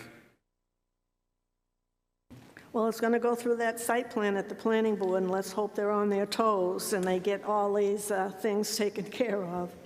The values of the surrounding properties are not diminished. Sarah, you want to answer that? Yeah, we don't have anything from any realtors to substantiate that on that one hand, but on the other hand, this is an industrial park. That is what this is designed for, and I think that it obviously is the most accurate place to put it without diminishing value. And the last and usually the most difficult of the 5 criteria would be to literal enforcement of the provisions of this ordinance would result in an unnecessary hardship for the applicant. And for the purposes of unnecessary hardship, that means that owing to special conditions of the property that distinguish it from other properties in the area, it's not fair or substantial. There's no fair or substantial relationship between the ordinance, the general purpose of the ordinance, and the specific application of that provision to this property. I believe that because this is the industrial park, that this is very appropriate. It's the industrial park. It's unusual because it's back off the road. It's a large enough parcel, and it's next door to their existing facility. And there would be no general purpose, public purpose of denying this. It wouldn't serve the public any better if it were denied, and it would serve the applicant if it was approved. Would you like to list the conditions that we have sort of discussed? So the conditions would be, I was just going to run through the conditions and then put it in a motion. Well, I was going to try to make a motion with a condition. Okay, go for it. So that the zoning board of appeals would approve the application for LP Gas Equipment Incorporated, Eastern Propane Gas Incorporated, case number 06AAD03, tax map 161-014-003, for a variance for the, I want to get it correct as to what they applied for. I think it would be case number 7V21. Oh, I got the, wait a minute.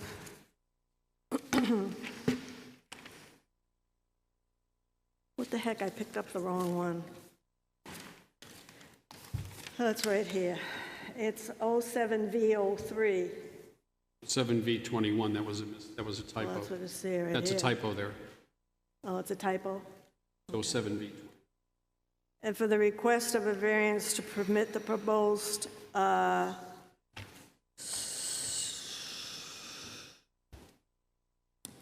construction installation of two 10,000-gallon above-ground diesel fuel storage tanks and operate a diesel fuel distribution facility for Eastern Propane,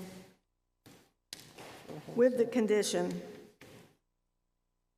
that, as agreed, they will remove the downtown storage tanks and move that operation up onto the Wickers Drive location. I'll second that. What, that's what they agreed to? This discussion, I believe we had, first off, I think we had another condition, but I think we should word in there something about the fact that they have already told us they would do simultaneous close one when they open the other. Well, I didn't put a time frame on it. Well, they put in self-imposed simultaneous so that they have constant servicing of their customers. Well, I would amend it to say that when the operation gets up and running on the Wickers Drive location, that they phase out the one downtown and remove those storage tanks. I see him shaking his head yes. Tavis, do you have an I see issue? you shaking your head no. No, I shook my head to what you first said. What you modified it to is consistent with what they offered as a condition. That they get Wolfeboro Oil Drive up and running, and when it's up and running, they close and dismantle Laner Street. Before you said approve and stop Laner Street without a time frame. I was just concerned that what the applicant presented was not what you said. But you revised to it, and that's fine. Well, they amended it to add, to phase it out. When the one opens, the other closes. Correct. So can we hear what Tavis heard, which is going to be what's typed up for the motion? Tavis doesn't type the motions, but we can have it written. I think we should use this. There's a motion to approve the Eastern Propane application, case number 07V21, to permit the construction and installation of two 10,000 diesel storage tanks and distribution center with the condition that upon the opening of the Wolfeboro Oil Drive, the Laner Street location will be discontinued and dismantled.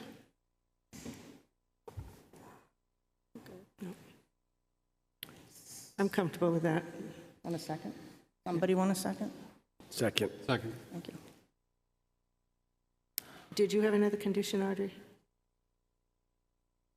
Or did, okay, so I thought someone mentioned something about restricting retail. Well, I was going to say, I would propose an amendment that retail is restricted to wholesale only by key fob, or sales by key fob only. And I guess we can second and vote on that separately. Do I have a second? Yes. Yeah, I'll second it. All in favor? I'm against that. Sorry, Is Tavis, that Tavis? amendment to key fob only, or no retail key fob only? Key fob only. We're voting right now on that amendment. Is that correct? Just on that one, Okay. just on the amendment.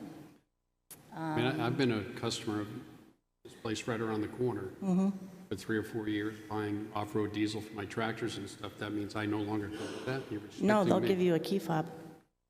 But I don't buy 1,000 gallons. Doesn't matter. You would be, in my opinion, you're a wholesale customer with limited access to their. Retail. I think it's retail. Okay. I don't think there should be any restrictions. So on that. you're voting no to the amendment. I'm voting no to the amendment. Okay. Sarah? Yes. Luke? No. Yes. Yes. And could we have a vote on the main amendment for the balance of the motion? Approval of the variance. The approval of the variance. Can I bring up one other thing? I don't remember if it included all of the wording from any conditions from the town planners review. No, I don't even want to. I didn't want to. I guess there were none, actually.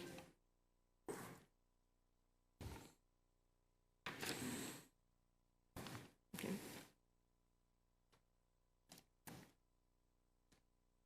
So we have a motion and a second.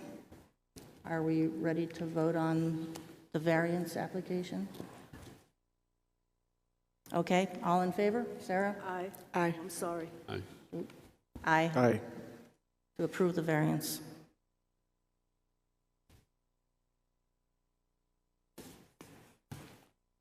Thank you, sir.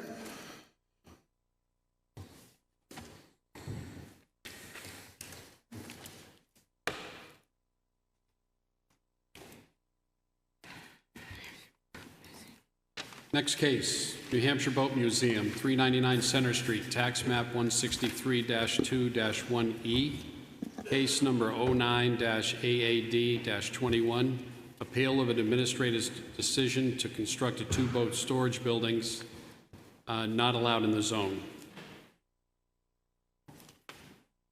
Mr. Walker, if you could present. Madam Chair, are you all set? Excuse me, Are we going to read in to the meeting minutes anything for our viewing earlier? We do have it printed up by the town planner. Since they were done for a special exception, my recommendation would be to have the board read it in at the special exception if you get to Okay. that point. All right, But the board can read it at any time. okay.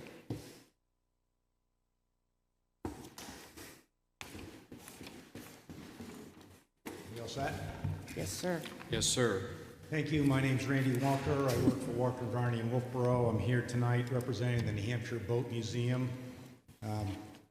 We're here on an administrative appeal, appealing the decision of the town code enforcement officer and/or town planner that this is not a permitted use in this district. And the museum would like to construct two 40-foot wide by 150-foot long buildings on their roughly 12-acre property. It's our belief and position that this is a permitted use and that the permit should have been issued without us having to come before this board.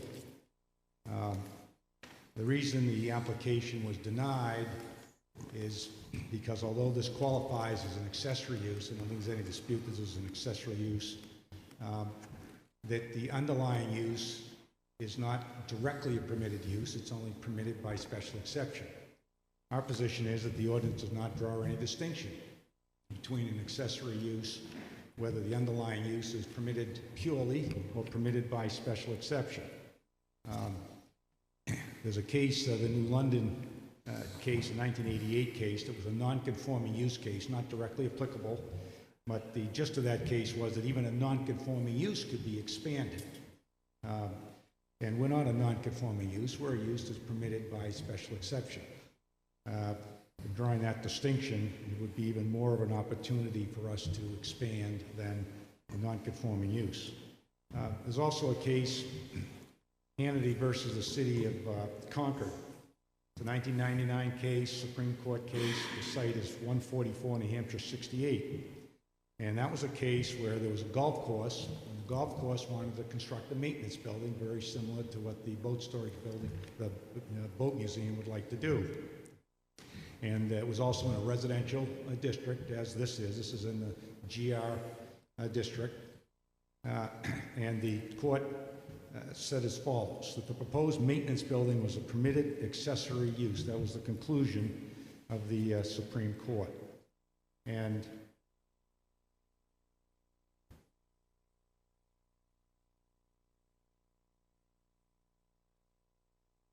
they indicated that the proposed maintenance building would be used for storage of lawnmowers, fertilizers, and other tools and supplies employed in the operation and upkeep of the golf course.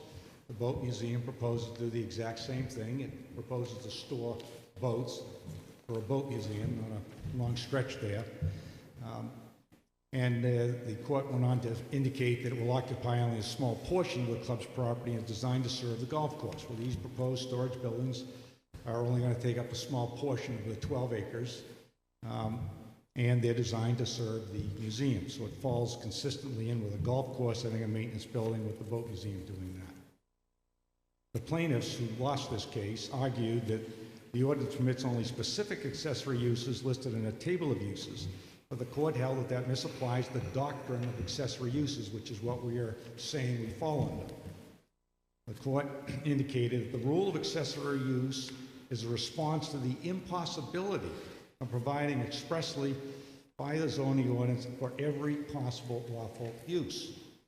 The rule of accessory uses recognizes that owners may employ land in ways that ordinance does not expressly permit. An accessory use of the property is, by definition, one that is not expressly permitted by the ordinance itself. And I don't believe we need to go that far. We have a use. This is accessory to it. The ordinance says we can have accessory uses, and we believe that a permit should have been issued up front without having to go before the ZBA in order to do that. And the Supreme Court concluded that the plaintiffs, the people that lost, characterization of the proposed maintenance building as commercial or industrial overlooks its intended function. It says it will be used solely for the storage of tools, equipment, and other supplies employed in the operation and upkeep of the golf course, and consistently The boat museum proposes to do the exact same thing with its boats. These boats will be used for its mission and for its purpose. So I'll get specifically to the application that we filed. If you look at RSA, let me try with Article 17586, entitled Permitted Uses in this district. In paragraph B, it says accessory structures are permitted. There's no dispute in the general residential district, accessory uses or structures are permitted. And a structure is defined as containing no habitable space and attached from a principal building on the same lot and incidental and subordinate to the principal building. Accessory structures shall be limited to a maximum of 2 per lot. We fall into every one of those categories. The proposed structures contain no habitable space. They're just going to have boats in there. They're detached from the principal museum building. They're on the same lot. Their use is incidental and subordinate to the principal building. And I assert that the ordinance draws no distinction from uses permitted by special exception or uses that are permitted outright. In both cases, those uses are permitted.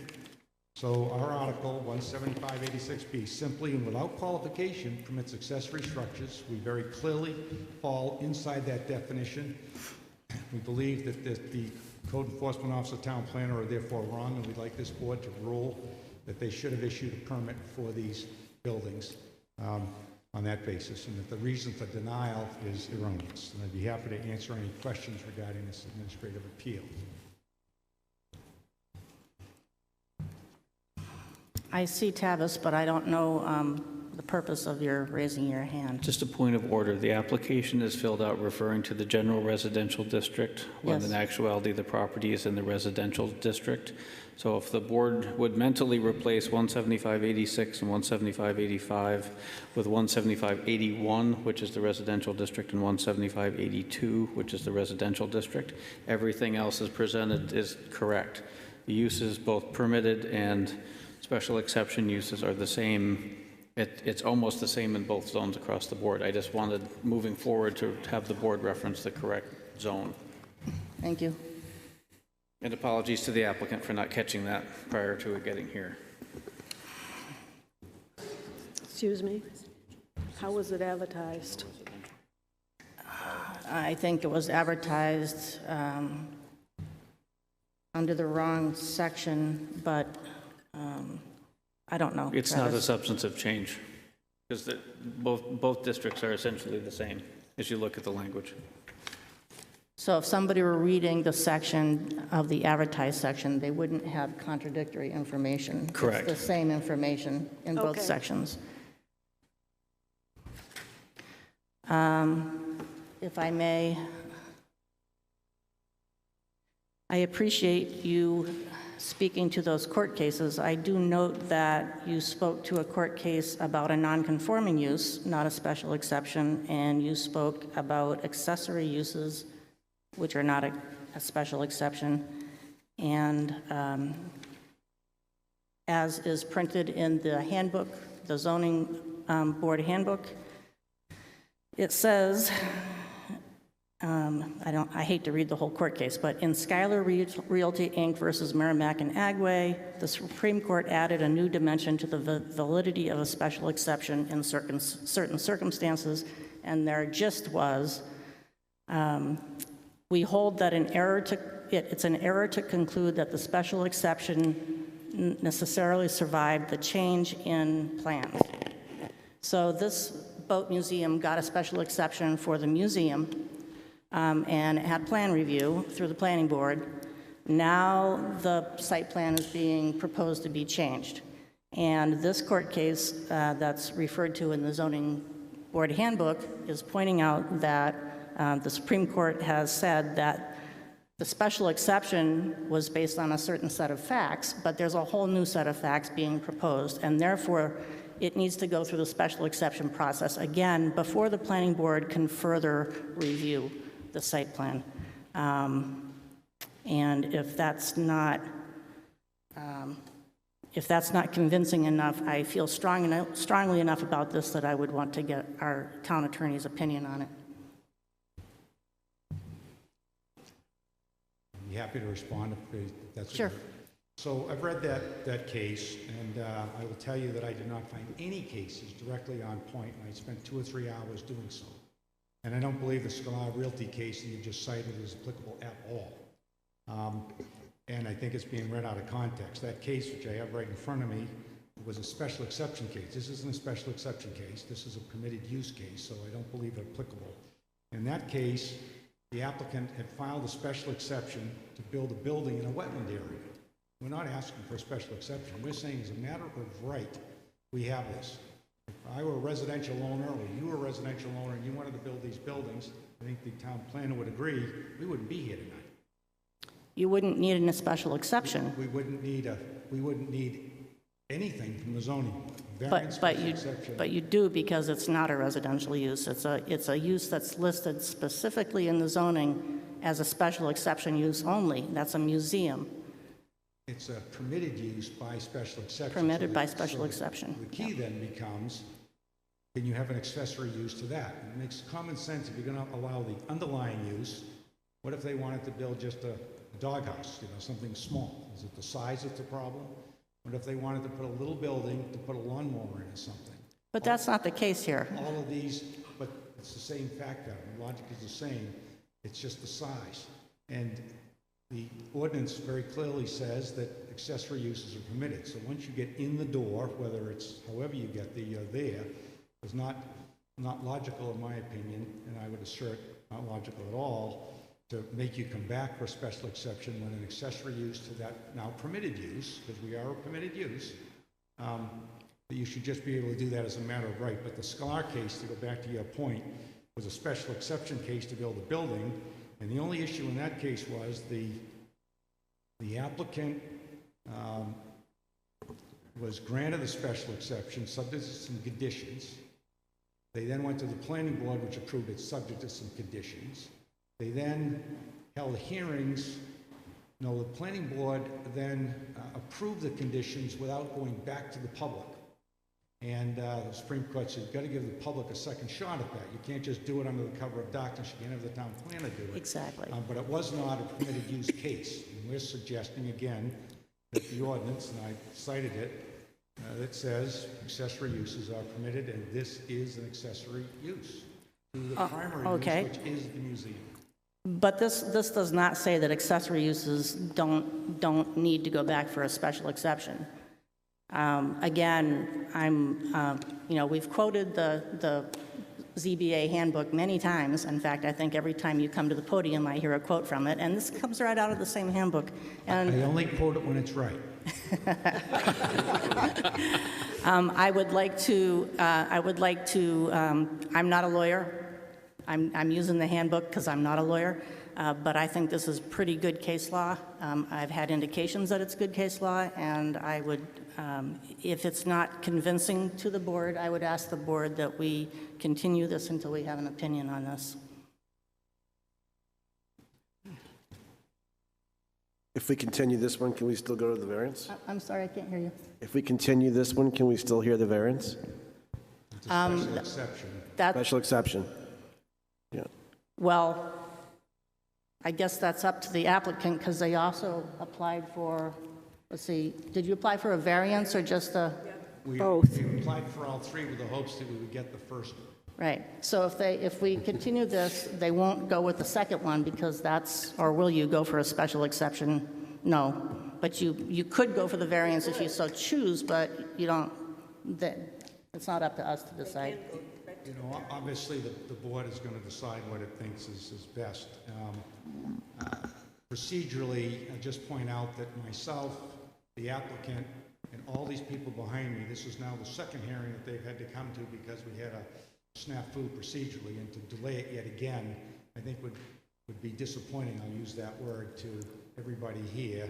And if that was something the board felt was important, they could have raised that issue at the last hearing, perhaps, or asked for that. I actually have something to say to that, and that this board is a town board, and we adjudicate zoning between citizens and citizens. We don't have any rights to these properties. So every time we take something from one citizen, and give it to another, we don't gain anything here. So if we don't allow the ability for public hearings, because we've done something wrong, which is unfortunate, very, very unfortunate, we can't take that on and say, well, we're not going to allow those people to have their day in court because we screwed up. I just don't think that that's how this process is supposed to work.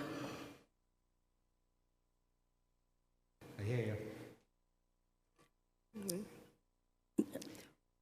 Well, they have the option of withdrawing this application and then just seeking the variance. We don't Or maybe- we don't plan on withdrawing the administrative appeal application. I think it's very solid. It's an accessory use. I think it's a matter of right. Again, if I were a residential homeowner, I wouldn't even be standing here. With all due respect, I think the accessory use is the next discussion we're going to have. Shall we open the public hearing? Is everybody finished speaking to the applicant? Did you make a motion or just a suggestion to continue? I think I can do that later, Or you want to? after the public hearing.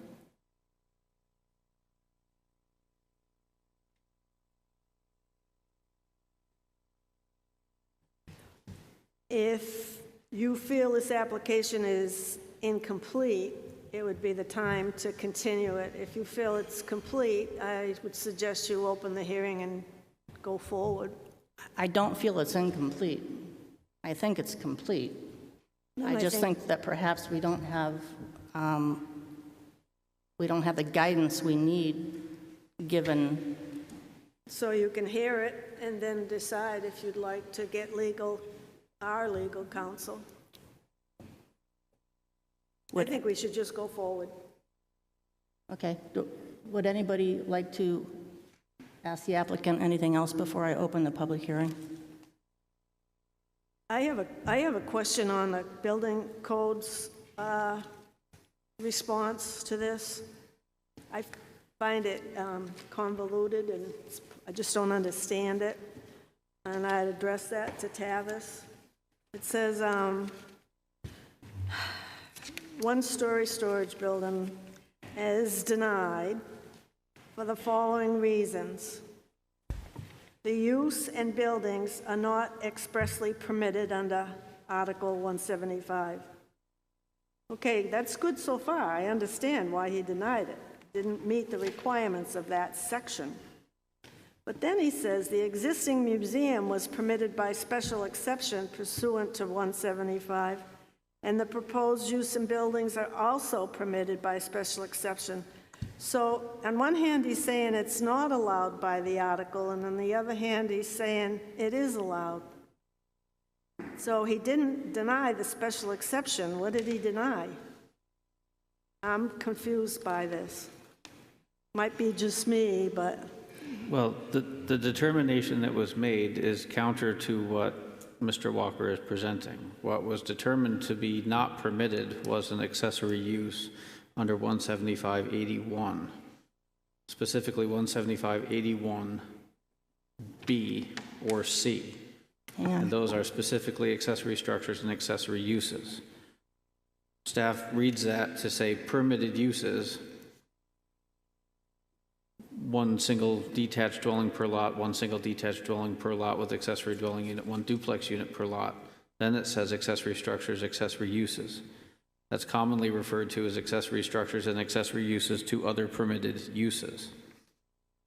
Then under 175-82 special exception uses, 175-82L, museums on lots with frontage on a state numbered highway.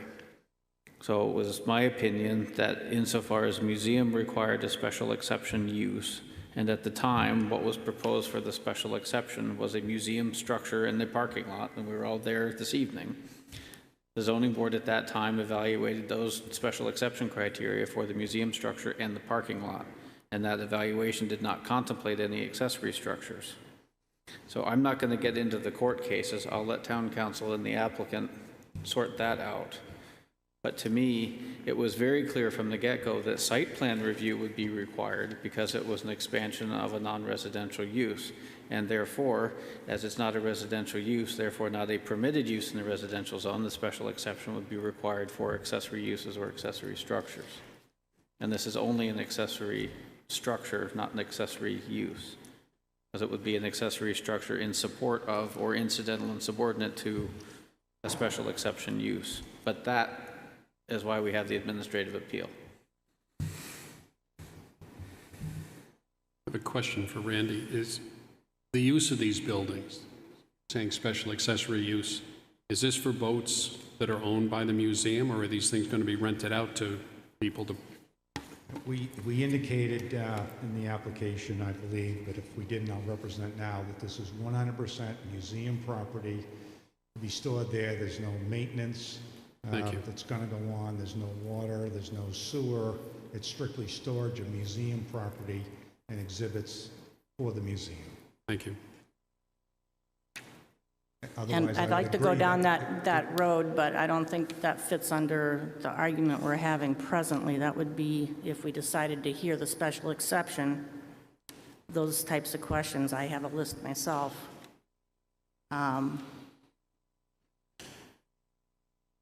Well, it seems a relevant discussion based on the testimony with the court case on the golf course and the maintenance building for the golf course. Yes, So- but that wasn't a special exception. I'm just, I see how people are getting where they're going, so it's, Yeah. You're starting to understand my thinking? yes. That scares me. Well, I don't think you're alone in that. Anyone that heard, I mean, everyone hears things differently, but it follows what was presented. In my thought pattern, it had to do with all the folks sitting back there, too. I think the question simply is this, that is this permitted as a matter of right as an accessory use or not? If you feel that it's an accessory use, I believe the board needs to grant the appeal, and if you do not feel this is an accessory use to the museum, you deny it. I think it's literally that simple. My reading again of 17586 permitted uses says that accessory structures are permitted. This is an accessory structure, no matter how you look at it, and therefore it should be permitted. And I think literally it's that simple. Okay, so do we want to talk about whether this is an accessory structure then? I think we should open the public hearing. Okay, we could. That'd be kind of a change in subject, but I'm willing to open the public hearing. And would anybody like to speak in favor of this?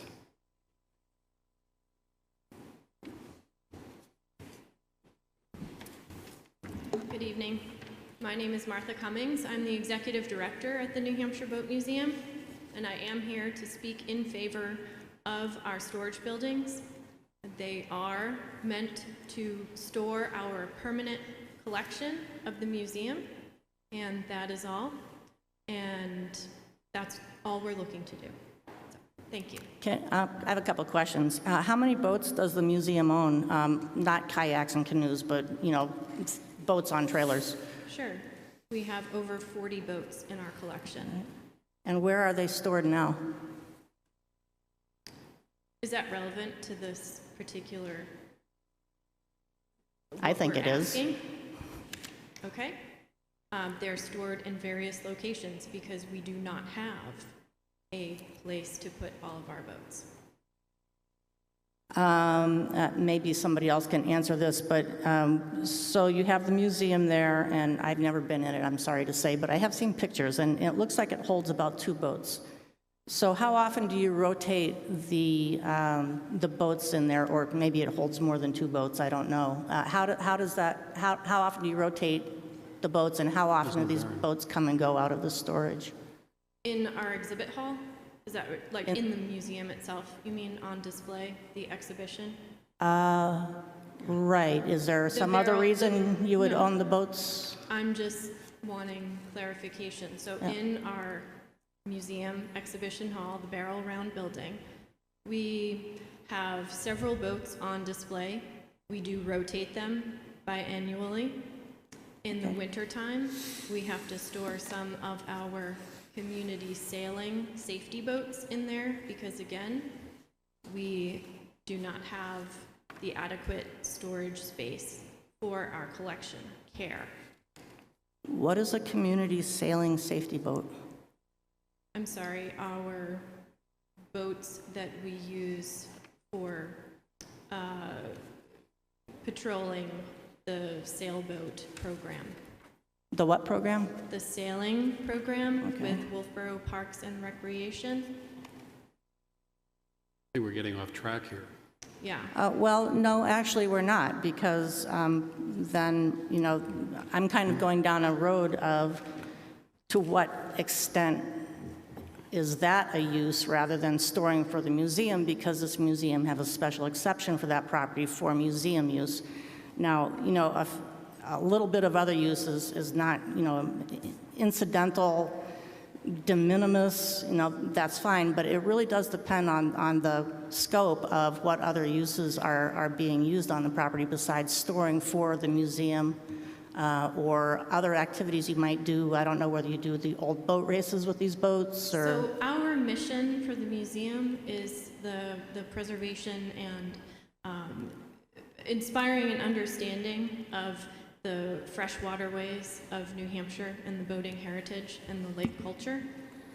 And so all of our programs and events are directly related to the mission of our museum, including what we have in our buildings. So in our exhibition hall, we share and tell the stories of our boating heritage and lake culture. So as I said, we rotate our boats and other artifacts in and out for display for the public when we are open, and we have a seasonal building. How many boats do the patrolling for the sailing program? Or how often does that happen? How often does... Do boats patrol the sailing program? That would be a question for Parks and Recreation. Okay. I mean, I know you also have canoe building sometimes in the past. I don't know if you still have it. So that's We have part of these programs that you're describing. We have our boat building program that is adjacent outside on our property. And your facility is open 5 days a week? From Memorial Day weekend through Columbus Day in October. We're open 6 days a week starting right now. We were open Thursday through Sunday in our sort of off-peak beginning of the season and end of the season. How does this museum and this storage potentially interact with the new facility on Bay Street that you're hoping to build? It's an extension of our mission. I mean, it coincides with it very harmoniously. It is part of our museum campus, if you will. We have to have a place to preserve in perpetuity the permanent collection that we have received from donors, from the public. Our mission is for the public, for the care and preservation of the boating heritage, again, of New Hampshire. Will these boats that are stored in these buildings be used at the Bay Street facility? Yes. This line of questioning, if I may. You may. I don't see how it's relevant to administrative appeal, what we may do on another site. We're asking simply to build 2 buildings and accessory use on this site. We may never go to the Bay Street facility. Keep in mind, this is the New Hampshire buildings, and this isn't Wolfeboro buildings. I mean, what? They have this in Wolfeboro. It could be wide, all other places. So whether they move to Bay Street or not is irrelevant to this application, what we may or may not do. The question is, we have a museum right now. At that museum, they have some storage building to store the museum artifacts, but not the very, what we got to do. I don't see how Bay Street. Could you just talk into the microphone, please? Sorry. I didn't want to cut in front of her more than I had, but I didn't, Thank you. I didn't think that it was relevant. what happens on Bay Street, they may never go to Bay Street. They have to get through a whole bunch of approvals, and as we've seen tonight, that's not always easy. So I didn't think that it was relevant. So let me answer what you said, is as you wondered why I was going down this road, and I was going down this road because I thought I heard you say that this case was about the accessory use of these buildings, and I think that's really important. So we kind of segued away from the appeal of administrative decision, because you said it wasn't about the appeal, it was about the accessory buildings. So I went into the accessory building discussion, and I do think it's relevant because this is a point in time, and I'm wondering whether this accessory building is going to serve another location at some point, and if it doesn't, that would possibly mean that these boats wouldn't be stored there. Again, we don't know. We haven't got any approvals to do anything on Bay Street, so we don't know. What we're asking for now, though, is 2 buildings on this property today, which we believe we're entitled to as a matter of right, regardless of what we may or may not do in this town or in any other town. Certainly that would be true if you continued to operate this museum, if you were successful in opening the other museum. And I guess that's my question. Once that's opened, if it does open, are your activities going to be over there and not over here? And this will turn into basically a storage facility for the boats rather than a museum. Again, we don't know. It's all speculative. We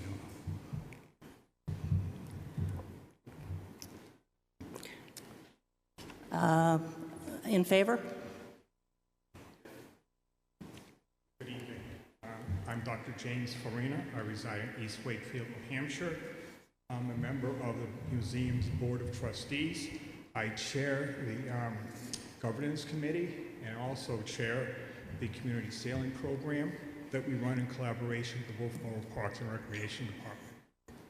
Thank you for allowing me to speak in support of the New Hampshire Boat Museum's Classic Boat Collection Preservation Facilities project. Over the almost 30-year history of the Boat Museum, classic boat enthusiasts have entrusted about 40 vintage boats to the New Hampshire Boat Museum. The estimated value of these wonderful boats is somewhere north of $3 million. In 2020 alone, a generous donation of 6 one-of-a-kind boats were made to the museum. Unfortunately, the collection is scattered around various locations in Laconia, Meredith, Tuftonboro, and Wolfeboro, making it nearly impossible to properly care for the collection. Additionally, we cannot indefinitely depend upon being able to store the unique boat collection at these multiple sites. The New Hampshire Boat Museum respectfully requests approval to construct 2 appropriately sized boat preservation facilities at the museum's current Center Street location. Thank you again for your considerations to support the museum's mission. Thank you.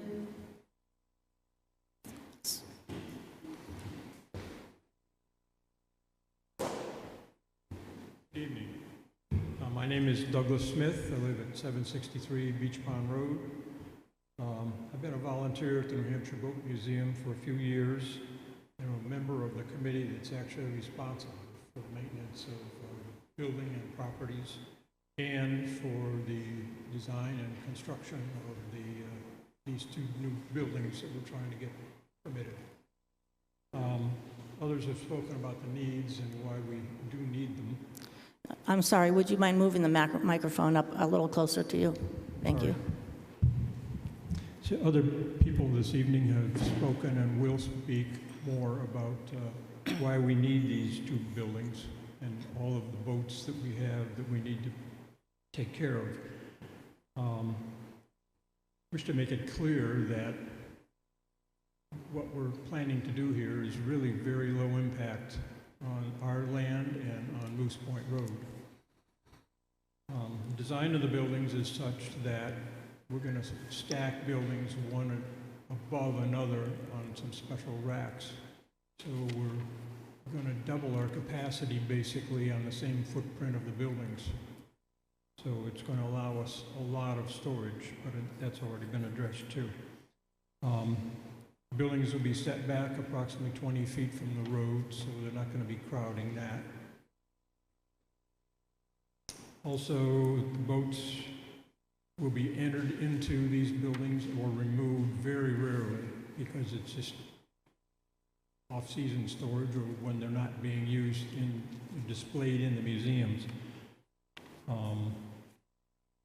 Maybe a total of 20 moves a year once we get the boats moved in there, because as just mentioned by Mr. Farina, they are currently scattered all around the lake area. We will have lights in the buildings, but they're going to rarely be on, so that certainly won't be any kind of an impact. There won't be any need for water there, so we're not going to impact the water supply. And we won't have any impact on the surface water runoff either. Of the 12 acres that we own, only 3 of them are really buildable. Most of it's wetlands. And I believe with the design we have in mind that the water from the roofs from these will be running into the wetlands behind it. So we do very much wish you would approve our approval tonight. Thanks very much for letting me speak. Thank you. Do you have any questions?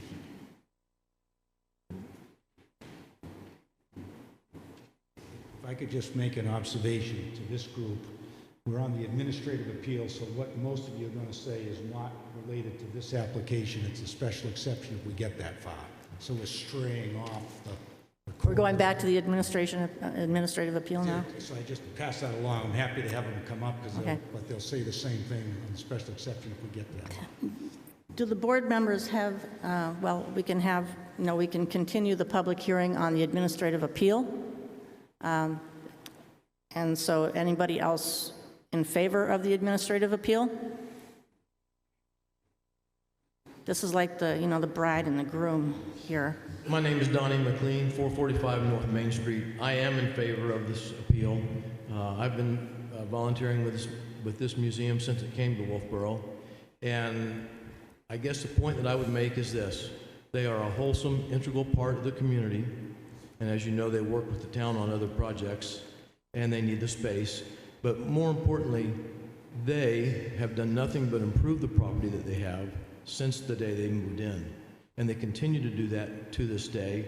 And I think that they will be very responsible in the way they approach their project. And I think that they should be given this appeal. Thank you. Others in favor of the administrative appeal? And those other people who would like to speak against the administrative appeal? Please remember that we're not dealing with the accessory use yet, but the administrative appeal.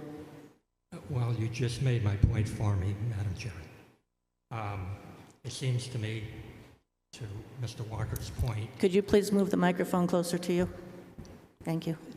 To Mr. Walker's point, we seem to have short-circuited what was supposed to be a technical discussion with an attempt to get to the issues that are properly raised under a special exception or a variance consideration. And in my mind, it's problematic. We have a whole number of people here from Moose Point Road who came here to speak to those two issues. They did not expect to have to speak to a technical appeal process. But I'm wondering whether we shouldn't invite them to do so, having just heard half a dozen people from the Boat Museum's perspective arguing issues that are irrelevant for this particular question. I'm going to start by making a statement on behalf of the folks from Moose Point Road. Their names are on this statement, and I'll give it to the secretary at the end of the statement. And then I think we should consider whether the board wants to restrict this discussion to the technical issue, or it really wants to get into the pros and cons of this. Personally, I think that's not appropriate, but that seems to be where we're going. Under a special exception granted in April 2000, the primary use of the property in question is for a museum.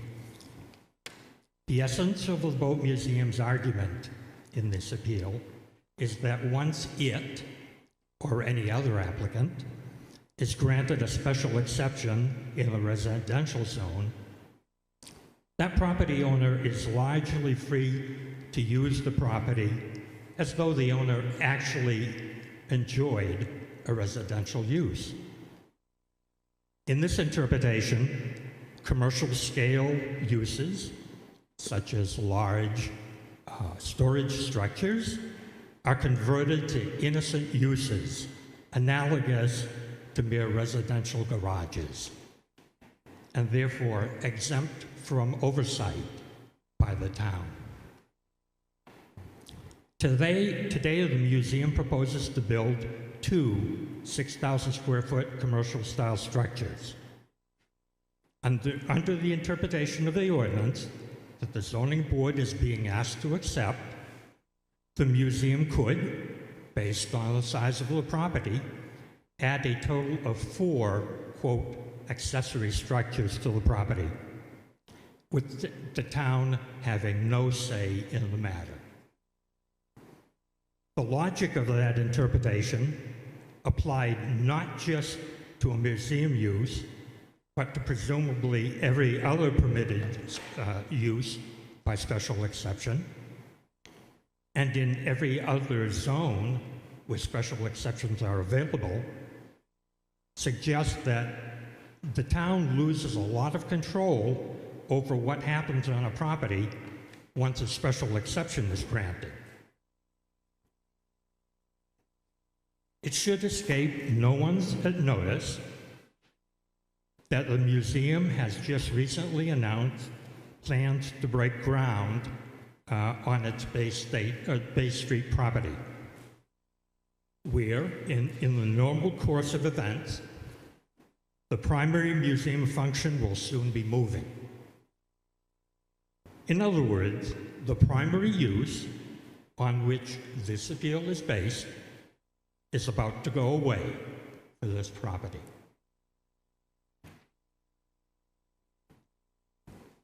Should the museum at some time in the future choose to leave Center Street entirely, the Wentworth Watershed Association has a right of first refusal to purchase the land. I don't speak for the association, but I'm confident that should the property be encumbered with commercial scale structures, that repurchase by the conservation organization would be off the table. In that case, the property would be a magnet for interests eager for variance that would once and for all lock in a commercial use of the proposed storage structures. In the end, the town would only be tying its own hands with the Boat Museum's interpretation, and so the appeal should be rejected. Now, I'll just ask you, Mrs. Klein, whether we are going to continue a discussion of the pros and cons of having those buildings there, or whether we're simply going to talk about the technical question before the board. I believe we're going to stick with the discussion on the administrative appeal at this time. Thank you. I would ask the board members, quite frankly, to forget the comments that were made by the proponents of the museum's application. Not because they're not good comments, not because they're not sincerely made, but because they do not apply to this question. Otherwise, I would ask for equal time to have people who are concerned about this proposal come before you. Thank you. Would anybody else like to speak against the administrative appeal?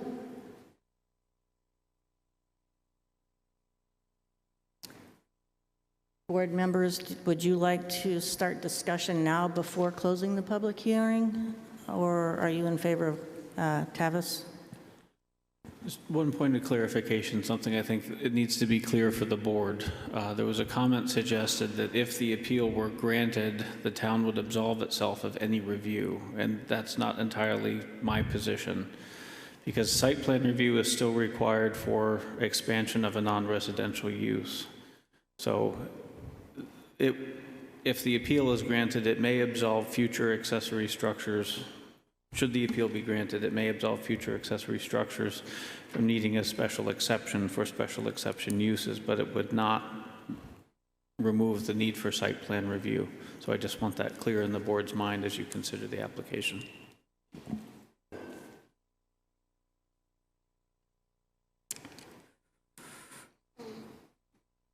Microphone? No microphone. The argument keeps being made that this use is allowed by right as a residential use. And they're using the argument, well, if it was a resident, the accessory buildings would be allowed. But this is not that entity. It's not a residential entity. It's a museum that is a tax-exempt organization. So I don't think the argument for residential use equates to the application we have before us. I would agree with you because this required a special exception. Just because you closed the public hearing, the app... I haven't closed the public Okay. hearing. Yeah. I think basically we should uphold the code enforcement officer's opinion and the administrative appeal and move on. Okay, Sarah?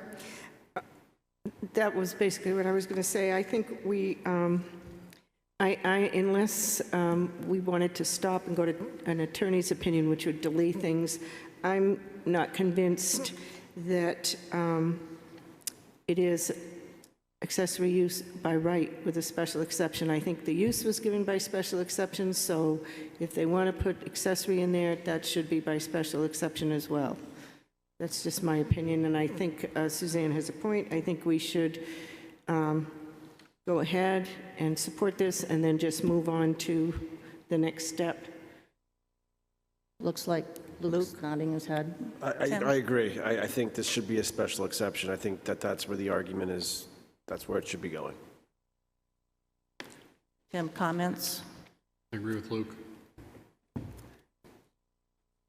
I'm going to close the public hearing. Anybody want to make a motion, or would you like to discuss or make a motion and discuss? I'll make a motion to deny the administrative decision Appeal. and uphold the code officer's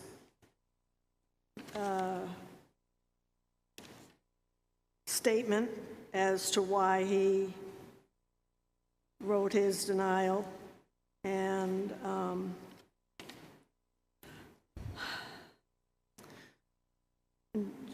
just deny the request based on the building inspector's, the code inspector's definition of accessory structure as defined in 175 are not permitted under Article 175. I guess it's 86. I don't know if that's... 175.81 and 175.82. I would be more comfortable if the motion mentioned that the change in the site plan required a special exception.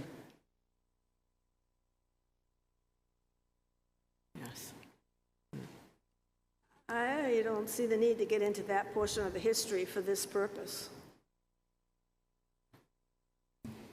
Okay, could you try that motion again then?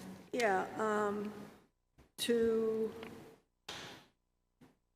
deny the appeal of administrative decision based on the denial from the code officer that the proposed buildings, although accessory structures as defined in 175, are not a permitted use under 175-86. I would amend that to take out the planner's opinion that they're accessory buildings. To say what? Take out the planner's opinion that they're accessory buildings. They're approved as accessory buildings. I don't think that point's been made yet. I think they're just... That's fine. Is it possible to read that back with that amendment made?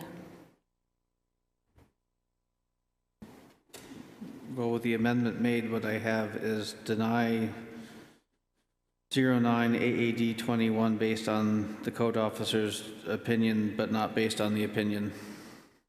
Based on the code officer's opinion under 175-81? He's got it, I don't know, he's got it on there. I don't think there's any question that they are accessory structures. The question was, are you allowed accessory structures for a special exception use? I without any appreciate special that you don't exception? think so, but I think it's a question. No, I'm just saying that's what the opinion, that's what staff's opinion was, that you're Okay. not allowed accessory structures for a special exception use without a new special exception. So can we say the proposed buildings are not permitted under 175-86 because the underlying museum use is not strictly a permitted use, but rather permitted by special exception? If you change that to 175-81 and 82, yes.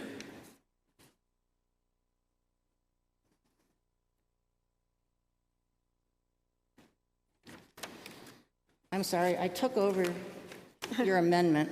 That's okay.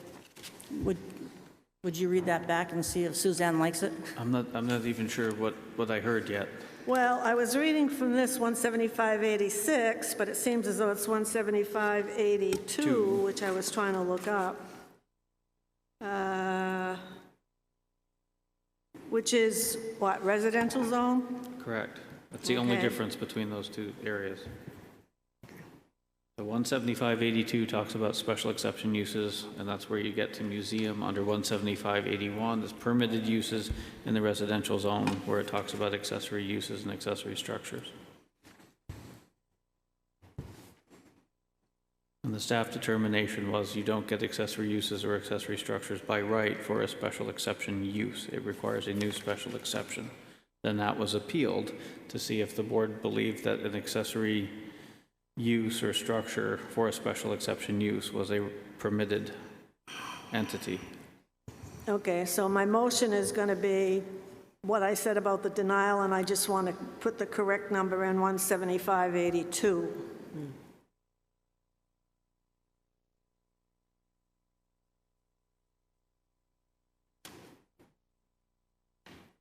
So you're denying appeal 09 AAD 21 because the accessory structure requires a new special exception.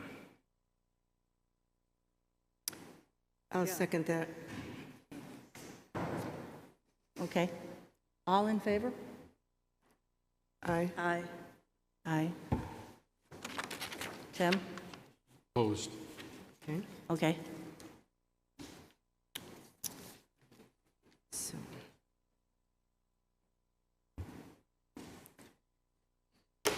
Next case? So we're on to what now? We're on to Special special exception. exception. Next case is New Hampshire Boat Museum, 399 Center Street, tax map 163-2-1E. Case number 10-SC-21, public hearing for special exception under Article 13, Chapter 175, Section 87L of the Wolfeboro Planning and Zoning Ordinance for construction of two 40-foot by 150-foot storage buildings. Storage. Walker? Just for clarification again to the board, the notice was written based on the application materials because municipalities go awry if the notice does not match the application. So again, this would be a special exception under 17582L. What's the number? 17582L, which is the museums on lots with frontage on the state numbered highway. Highlight. 17582L. Well, that puts a whole different slant on things. How come we aren't getting the right number on our paperwork? I got 17581.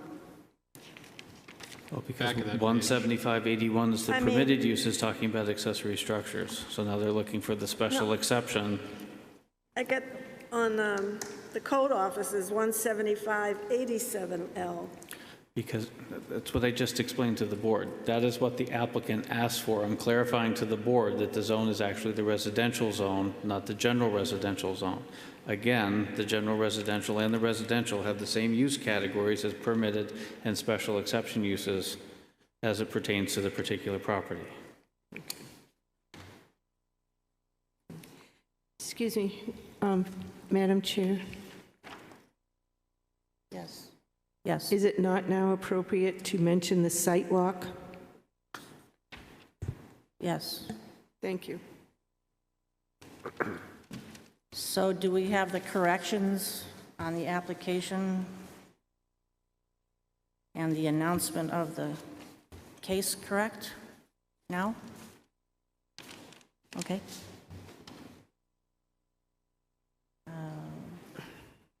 Do we want to read the site plan minutes into the record or just turn them into the record? I think all the board needs to do is that the board honors its responsibility under the regulations to have at least 3 zoning board members jointly attend the site walk as required in order for the board to make a decision on the special exception under the regulations. And there are minutes available if people would like to see them, and I would recommend the board append them to the ultimate minutes of this meeting. Okay. Is that fine with you? Or? Yeah, Okay. that's fine. Great. Sorry. Have you read the case yet? I already did. Thank you. Mr. Walker? Good evening again. My name's Randy Walker. I work for Walker & Barney in Wolfeboro. I'm here representing the New Hampshire Boat Museum for a special exception. The subject property is located at 399 Center Street. It contains 12 acres. It is the only museum in the immediate vicinity. This property has been used for commercial purposes since the 1960s, perhaps earlier. The museum's use was permitted by special exception in the year 2000, and like all museums, storage space is important. And the Boat Museum is in desperate need of the same, in particular for boat storage, as its namesake suggests, and as you heard earlier on the administrative appeal, some of the uses and needs of this building, which I won't repeat again, but I'll incorporate just by reference. The only utility to this building will be electricity for lighting and a security system.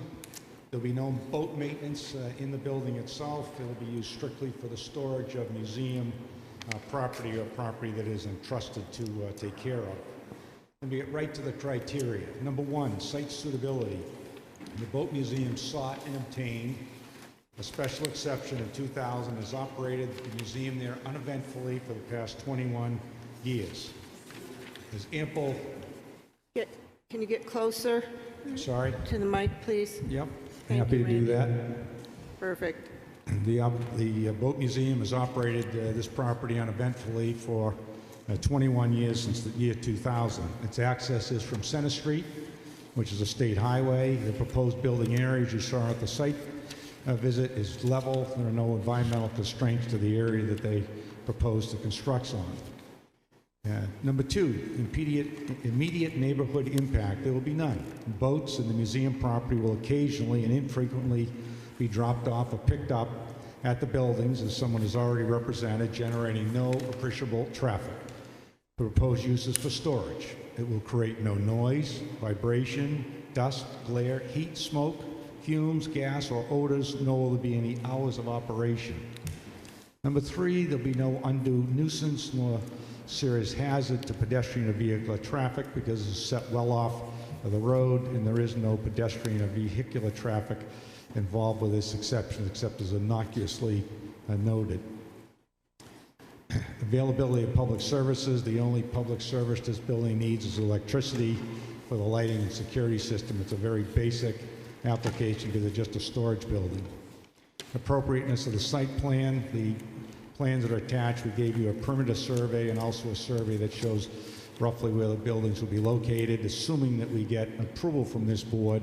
Obviously, the planning board will ensure that we're not in the wetland and that we're set back, off the road, appropriate distances, not in the conservation easement, etc. There is no parking plan because there is no parking. There's no traffic circulation because there's no traffic.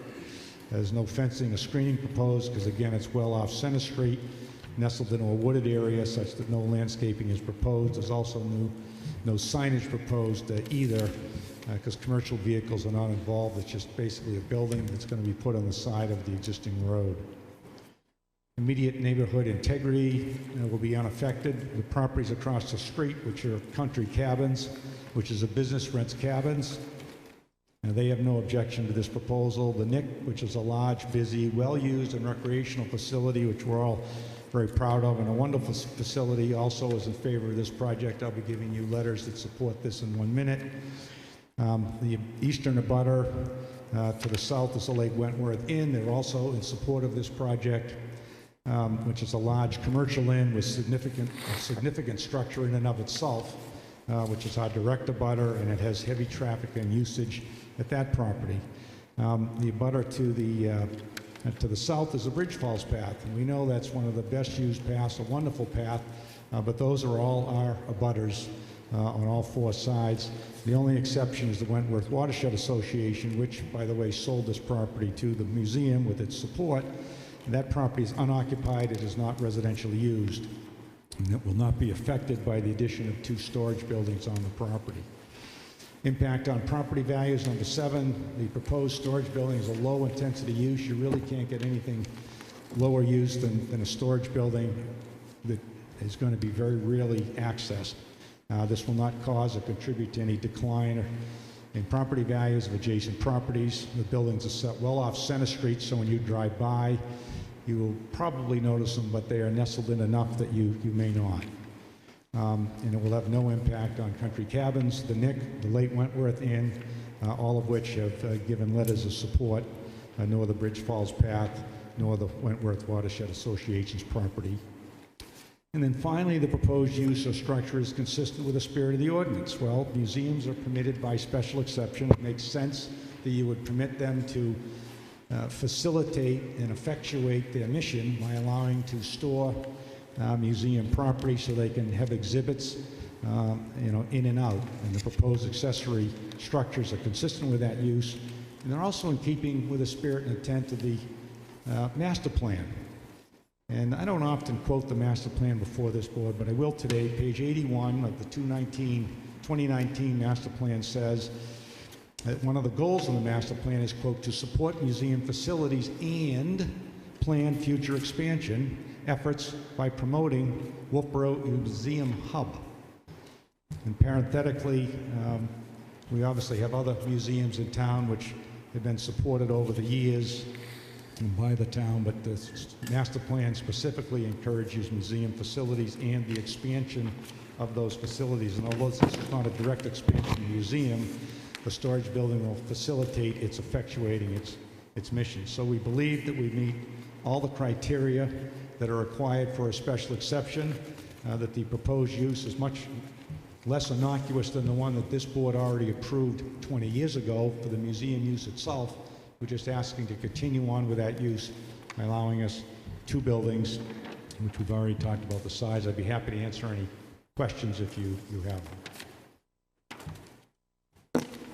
And just while there's a brief pause, let me provide letters of support from all the direct neighbors. Audrey, can I ask him a question? Yes, Yeah. yes. Randy, we have a drawing here, a simulation of what it might be like, and it indicates 10 bays. There would be 2 buildings, that would be 20 bays. And did I hear a gentleman testify earlier that there would be 2 boats in each bay, thus accommodating the 40 boats? So the plan is to potentially put 2 boats in each bay by putting a rack in there if they need that extra storage inside. But in any case, it'll just be boats in there, whether there's 10, 20, 40, or 100. That's the plan. Does that ensure there'd be no outside storage of these boats? It sounded like the boats are valuable and storing them outside would be counterproductive. It absolutely would be, and somebody has already suggested at the administrative appeal that some of these boats are very expensive. We're very fortunate, the Boat Museum is very fortunate to have them, and by being able to put them in a facility that's watertight, close to the museum, is critical to its mission and will definitely help it function. Sarah, where that image is, it says that the building is 112 feet long. Actually, 150. Listed incorrect in the... Yeah, we believe it's 40 by 150 or 6,000 square feet. It's the representation.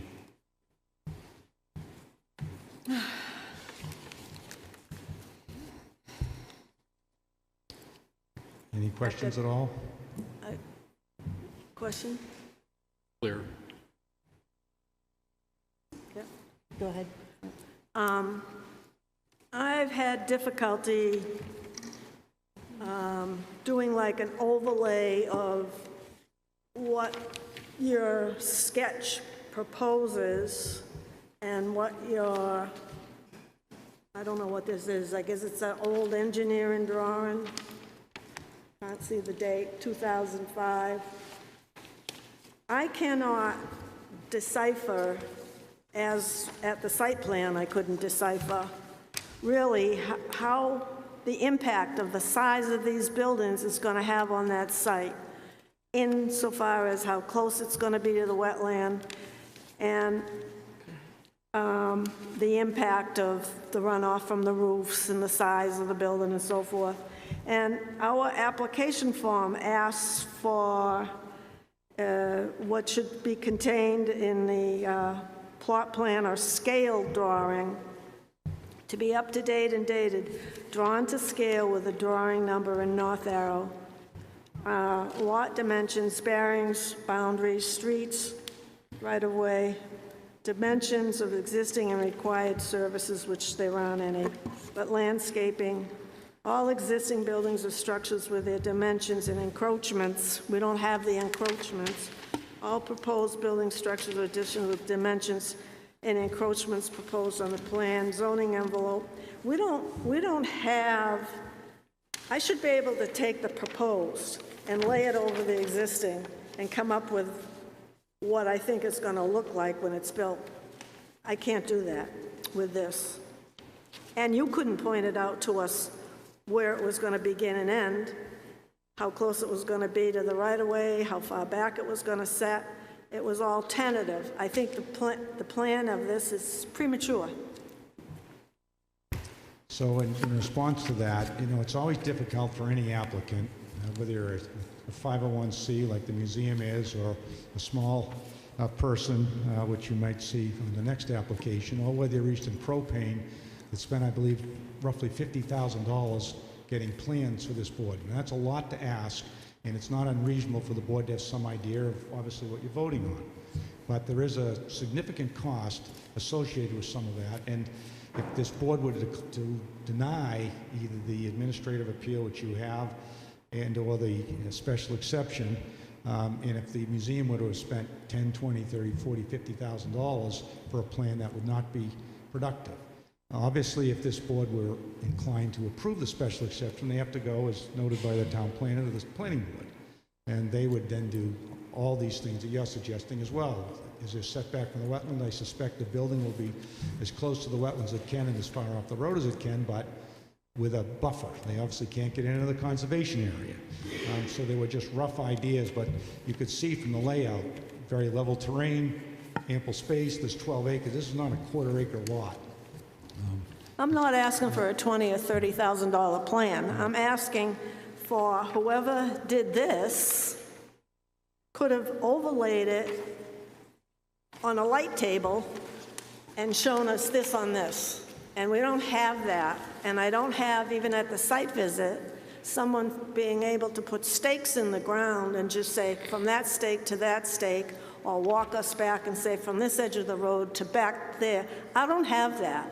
So you're not going to get a yes out of me until I get something that shows me the boundaries, perspective boundaries. Well, I think we've given a rough indication of where it's going to go, that you, having had a site visit, it's going to be right in that area, 10, 20, 30 feet one way or another. Again, it's a 12-acre site. If it was a quarter-acre site, we'd have to be right down to the inch, but I'm only asking for what this application asks for, I understand. and I didn't get it. There's apparently a survey drawing someplace, full scale, to scale, that this has been copied off of, correct? Yep. We did provide that based on an earlier one. I think they had a scaled drawing, obviously, in 2000 when they got the special exception in the first place. Right. So sketching the width of the right-of-way, which is 50 feet, which is, you want to just thumbnail it off of the scale of here, is about twice as wide as the roads shown on here. And then putting the buildings and the access to the buildings to scale on a full-size to-scale drawing would be very helpful. Is that what you're asking for? Yeah, I can't, I'm far from an engineer or a surveyor or anything like that, and to help me make an informed decision, I can't do it with this. Nor is it not required. It is, something is required. So I'm not asking for something that isn't required, not any $20,000 or $30,000 plan. Well, I was impressed that they had a survey of the perimeter, which in and of itself is $5,000 to $10,000, which we did provide. At least. And this property, or these two buildings, are internal to that property by a good distance. You can see where the tennis court is, you can see where the existing museum is, and roughly where these buildings were going to go, in that open area on the left, and it's right in that location. It may not be exactly precise, because there's a little bit of float, but I believe you got a very good handle on what they're asking for, and they only really need to show a footprint, and then they showed a carriage house building coming out of that footprint, which we thought was compliant. Can you tell me what this little jagged line is with, on the inside of the tree line? I don't know what you're referring to. I'm hearing somebody over my shoulder say wetlands, so we'll presume it's wetlands. It's what? I'm presuming it's wetlands, but I'm not sure on the delineation. Right. Obviously, we won't be able to get into the wetlands, and we'll need setbacks, so that'll be a given. So it's pretty important, the scale of this area where you're putting the buildings is something that we can understand, because you say it's a huge lot, but the building area is really very tight. When you take away the right-of-way width and you take away the setback to wetlands, and then it needs to be, we need more information, in my opinion. I have a question for the town planner. When you're issuing a special exception, that's just the ability to move forward with the project. To move forward with the project, they'd have to supply all these plans and the survey, and the town has the right to say, yes, this is working, or no, it isn't, correct? Yes, I would also ask the board to contemplate whether a two-scale exact, whether surveyed site plan or not, is, this is just board-wide, relevant to the special exception to have an accessory structure. Because for example, if they were proposing two structures of the same size where the tennis court is, would the board still be asking for a two-scale drawing? Or is it specifically because of where it is that the board is looking for it? I have my own opinion as to whether or not that is relevant to whether a special exception should be granted. But that's for you guys to decide. You are correct in that the application requires that. See what that says? Board of Adjustment, special exception application. We're not asking for any, or I'm not asking for anything that isn't required. And it goes on to say, it's not a hardship for any 20th, I'm not asking for a 20th, 30th, since a similar plan is usually necessary for building permit, and it will most certainly be needed for the planning board site plan review, it can serve both purposes. So we could have had something more informative, and we don't. So where I think it's relevant to the special exception is that says that it's required, but also in the special exception criteria, we're supposed to be looking at stormwater drainage and things that the planning board might also be looking at in a more detailed way, but we're doing the first overview saying, with a special exception, is this appropriate for this lot? And we're not going to obviously go into the planning board detail, but that's part of the special exception criteria. And if we can't see it, I don't know how we can review it.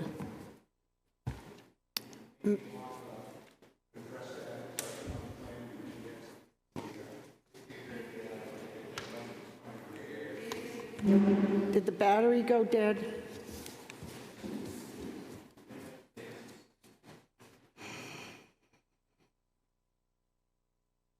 Audrey, can I ask a question while they're addressing the microphone that's dying? I think it would be important to know if this jagged line that you referred to was indeed the wetlands delineation, because we're talking about two buildings that are like 6,000 square feet, and that's a lot of runoff and a lot of impervious surface. Yes, and that's not even counting where they are going to need to create an apron to access the doors. It's all part of site There's a large suitability. area of impervious surface here.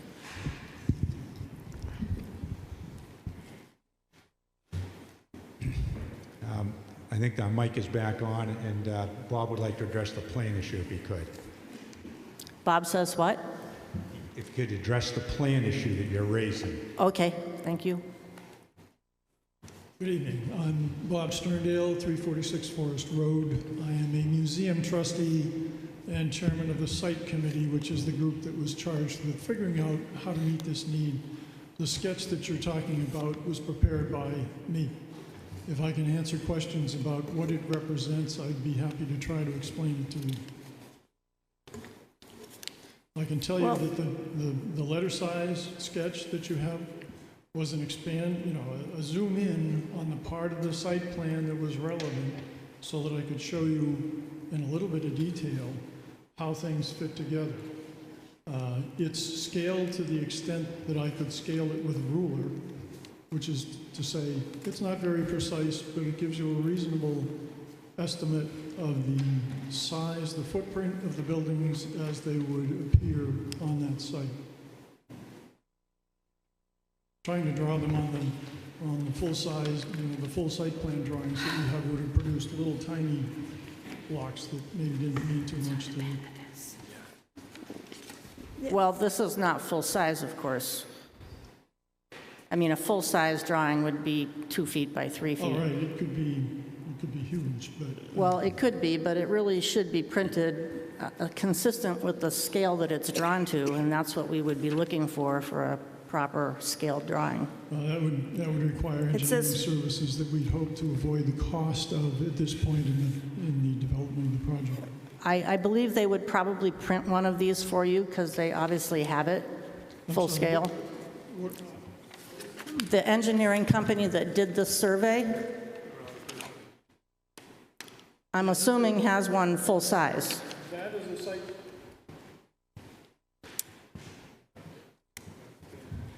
That is a site plan taken from the Registry of Deeds.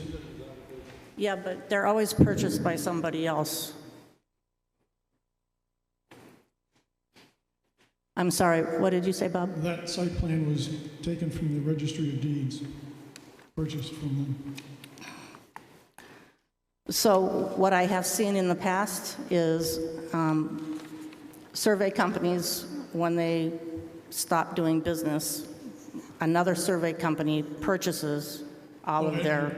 And I know where the originals are, yeah. Okay. But So in order to follow it up and get a full-size copy would be very little money, is I think where I was going with that. okay. It would be very helpful. Yeah, I'd like to discuss the option of continuing this hearing till we get some sort of a drawing that depicts what we have to address, which is site suitability. That's number one on the chart here for requirements that we go through. And number 4. And then the appropriateness of the site. So the site specifications are very pertinent to the decision process. And I don't think we have what we need. Maybe the others are comfortable, but... Can I just ask for some clarity then, if we're going to go down that route? Are we going to require a stormwater management plan in the drawing? Or are we going to require, because there's a lot of stuff that we could be asking for, and I want the applicant to be made aware of, one, what we're asking them to do, and two, if they satisfy those, I know you can't ask anybody what they're going to do, but I want to make sure that we're not making this applicant jump through hoops and then bring them back here again for a third time and hit them with something else. So I'd rather hit them with everything right now if we're going to do that, and tell them what they need I have a question for be Tavis. successful in completing this. As far as a lot of these questions about stormwater runoff and where the buildings can be put and whatnot, isn't that all the information that's supplied when the building permit is requested? Or is that the responsibility of the Zoning Board of Adjustment to demand that of the applicant now? As it says on the application for a special exception, the plans are typically also usable for a building permit and/or site plan review as may be required.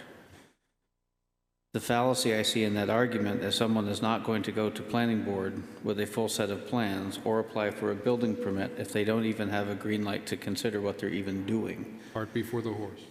Correct. So the determination that was made when the application was submitted was that the representation submitted in the packet demonstrates that 2 buildings, as proposed, can be located on the site outside the wetland areas, outside the conservation areas, and outside the road that currently inhabits the property. So that goes back to my other question. If the proposed buildings were up on the tennis courts, would the board be asking the same information? Because if we are going to take a position as a zoning board, or if you were to take the position as the zoning board, that someone needs to submit the same plan for zoning board as site plan review, people need to be well aware of that. With all due respect, that's not what we're asking for. I think that was, and I'm going back to Luke's question, I think the board needs to be very clear what you are asking for on a plan explicitly so that they know exactly what to come back with. And that's not going to happen because we're starting with really nothing. First of all, we haven't heard from half of the people in this room who may request additional information or have additional information to give to us. Also, there's nothing on here that shows us a setback to the wetlands. If in fact that line is the wetlands, there's some setback issues. I don't know whether I can't look at those and review those with what I have here. Yeah. If I had a full-scale drawing from the original surveyor, I would be a lot more ahead than I am right now. Yeah, just to reassure you, I think the line you're looking at is the setback line. But if we had the full-scale drawing with its notes, you would have that information. And that's an issue. I think probably, I feel like, Luke, you're wondering what else they need to do. Maybe we should hear from some other people in the room to see where they're at with this. I'm concerned that if we send them out again and we bring them back again, that they need to know exactly what they need to be successful in having a completed application, that they'll actually be heard by us and we will issue a decision. That should be our goal with all these. And I once again return to the same line of thinking. It really bothers me that we bring people here and that this packet, we've had this packet for, a week now, and it frustrates me that applicants are continuously coming here and we And can't to get the a other decision. point, it's not appropriate. If the board doesn't believe the application is complete, the public hearing shouldn't be open, so you will not get that information from the public if you don't have a complete application, which is what I'm hearing the board say, right, or at least some of the boards say right now. Audrey, can I Yes. ask my question? First off, sometimes I think we don't know it's incomplete until we have asked some questions. Right. I think I agree with Luke. If we want more information, we should be specific about what it is we want. I think some of it could be easily sought if they get a hold of whoever drew the original drawing and then get the interpretation of what the lines all mean. Where is that wetland thing? And yes, if it was up by the tennis courts, I'd have the same questions. And I think that we need to have more information. We have had one person testify that they would be about 20 feet from the right-of-way, but we don't really know that. And quite often when we go out on these site reviews, and we usually go out on site reviews for every single case that comes before us, regardless of whether it's a variance or a special exception, we have a little post here, a pink ribbon over here, a surveyor's tape over there, and we didn't even have that. Nothing. And so we don't have anything on the property that we could, say, okay, I have a confident feeling that this is where it's going to be, and how many trees are going to be cut down, whatever, how close is it to the wetlands. We don't have that.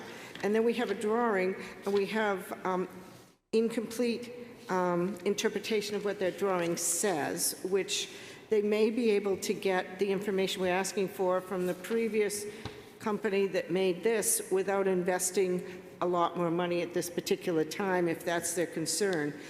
How they answer the questions we have in the most effective cost manner is up to them. That's not our worry. Our worry is to get the information that we require in order to make a decision.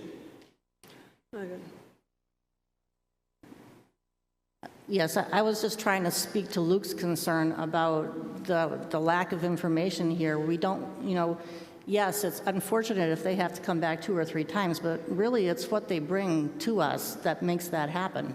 It's not what we're doing that makes that happen.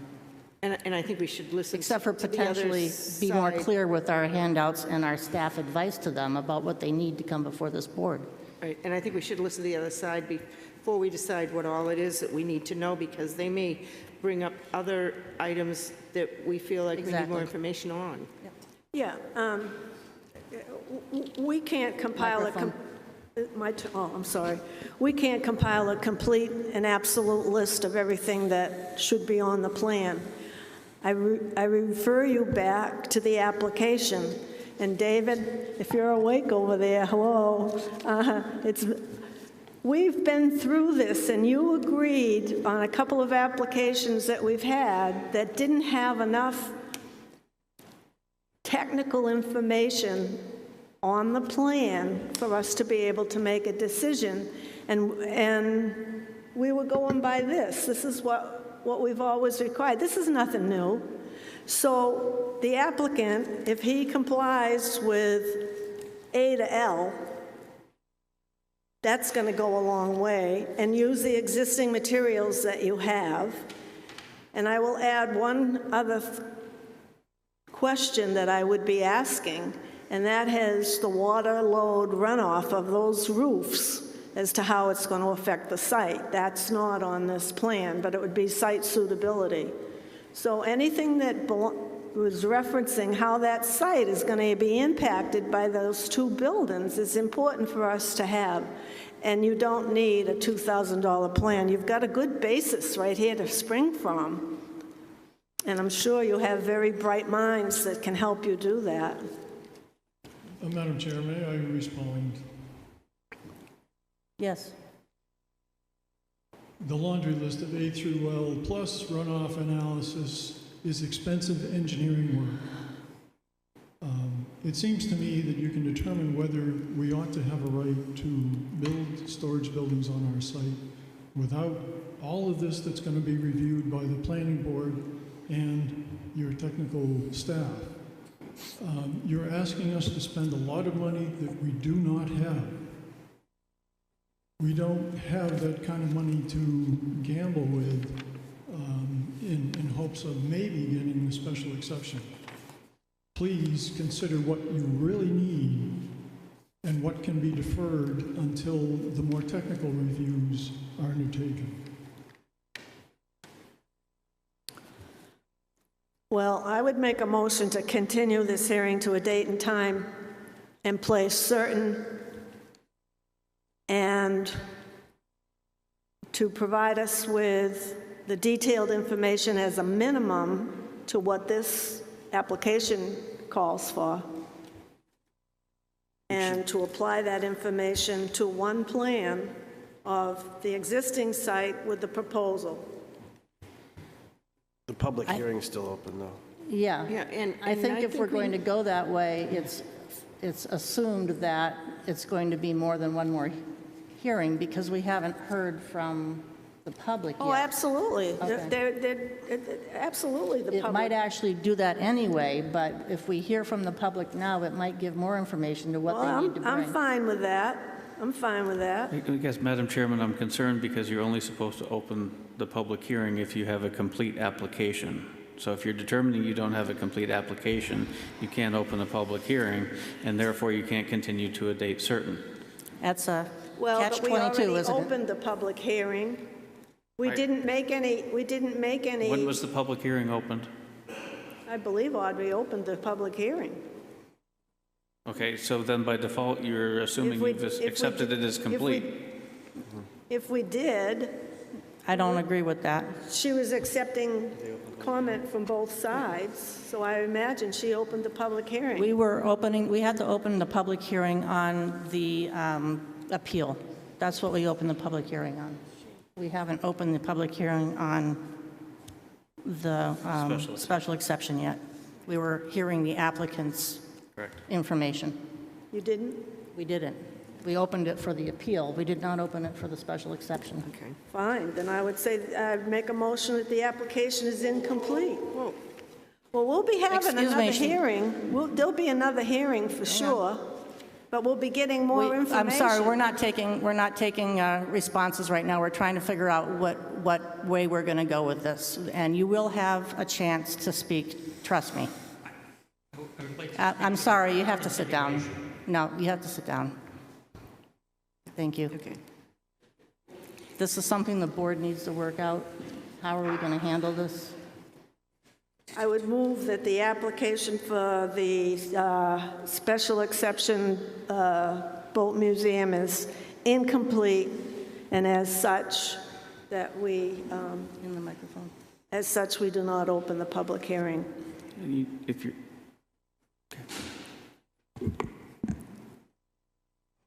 Second for discussion. Second for discussion. I was, correct, someone correct me if I'm wrong, but I was under the impression that at any time we could ask for additional information, whether the public hearing has been opened yet or not. And the impression I was getting, maybe I misunderstood what Tavis said, was that if we didn't ask for, if we wanted more information, we should ask that before we open the public hearing, but I would argue that you wouldn't necessarily know that you needed more information until you hear from the representative and find out if you need more information. I agree with you. I think the process is a little more settled in the planning board venue than here, but I don't believe we're prohibited from asking for more information anytime that we need it.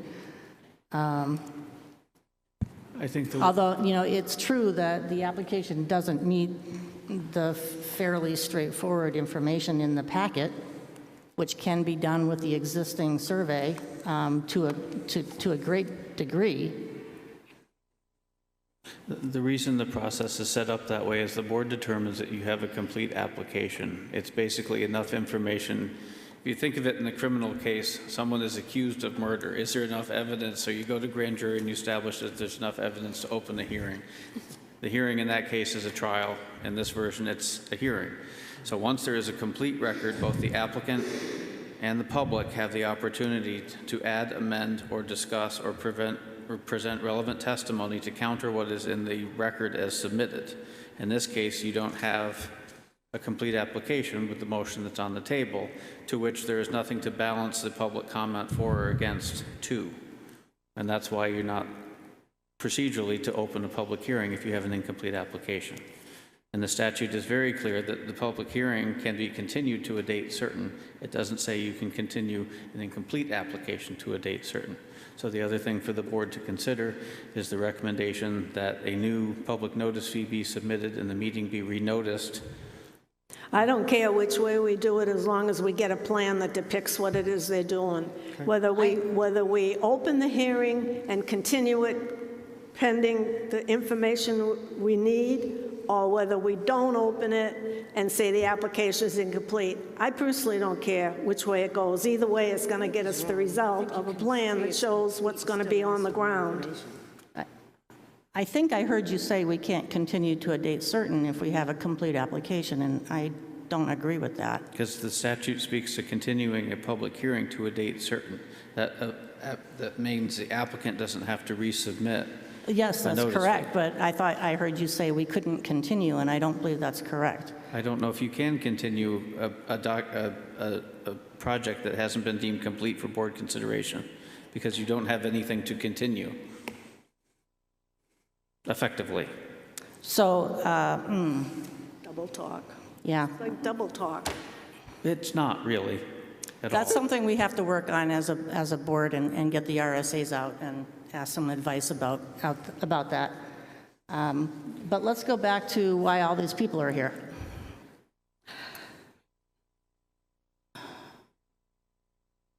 Tim, we haven't heard from you. Pardon me? We haven't heard from you. I'm still of the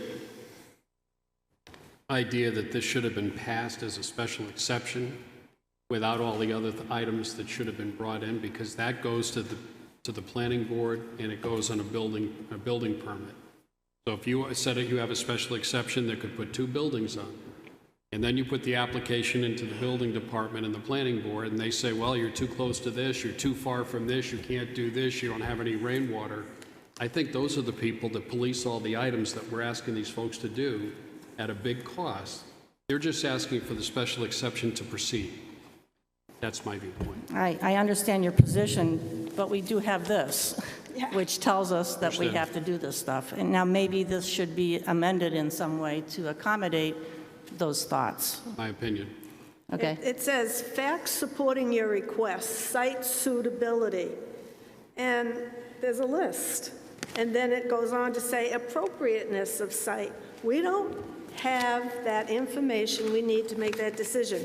Now, either way the board wants to do it, open the hearing and continue it with the request of information on a plan, or not accept the application because it's incomplete. I think the difference is that at this level, with a special exception, if we don't feel that it meets the criteria, we can say this project can't go forward, whereas the planning board doesn't really have that option. They take the information and they say, this is how you must do it. It's a different process. It's a different process. And if it won't fit, it wouldn't continue. Well, Right. the not fitting is part of what that process works through, I think.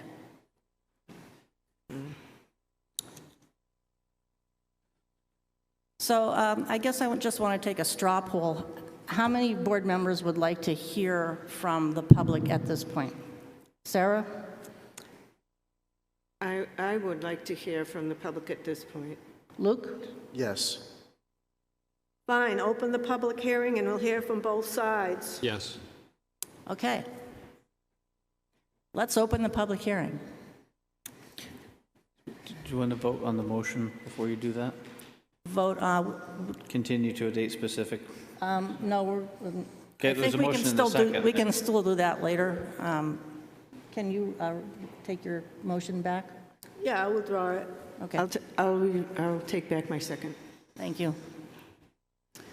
All right, could we hear people in favor of this project, please? And again, I know there's a lot of information here, but if you could at all help not repeating what, at length, what we have heard before, that would be great. Hi, I've already identified myself, so I think I don't need to do that again. I just wanted Could to you tell please move the microphone right up to your face? Okay. There you go. I just want to talk to you briefly about how we arrived at this design concept. We looked at several different ones. We looked at the way marinas store boats, for example, with racks and forklifts. There are a lot of folks in town, several at least, that have crazy toy boxes, I call them, barns full of cars or boats or whatever their hobby is. None of those seem to be the right thing. We found that the highest density, therefore smallest building, lowest cost, which matters to us, was the two boats high concept that we were able to realize with the boat lifts, so that we can put two sizable boats in each bay. The garage span gives us, garage concept gives us modest roof spans, easy access. We don't waste any interior space on access lanes or anything like that. By locating near the existing road, we're able to use that impervious area as a major part of the access to our storage building. We don't have to create new driveways or, you can imagine a 30-foot boat or 35-foot boat going into a stall plus the driving vehicle. That all needs to line up in a straight line, so you need quite a bit of access space in front of the building. We split the 20 stalls into two groups of 10 because it reduces the site work necessary. They can be at slightly different grades. We can position them perhaps a little more flexibly, and it keeps the scale of the structure a little bit smaller. So in this way, we're able to provide a functional, presentable, low-cost structure that meets the museum's needs. Thank you. Thank you.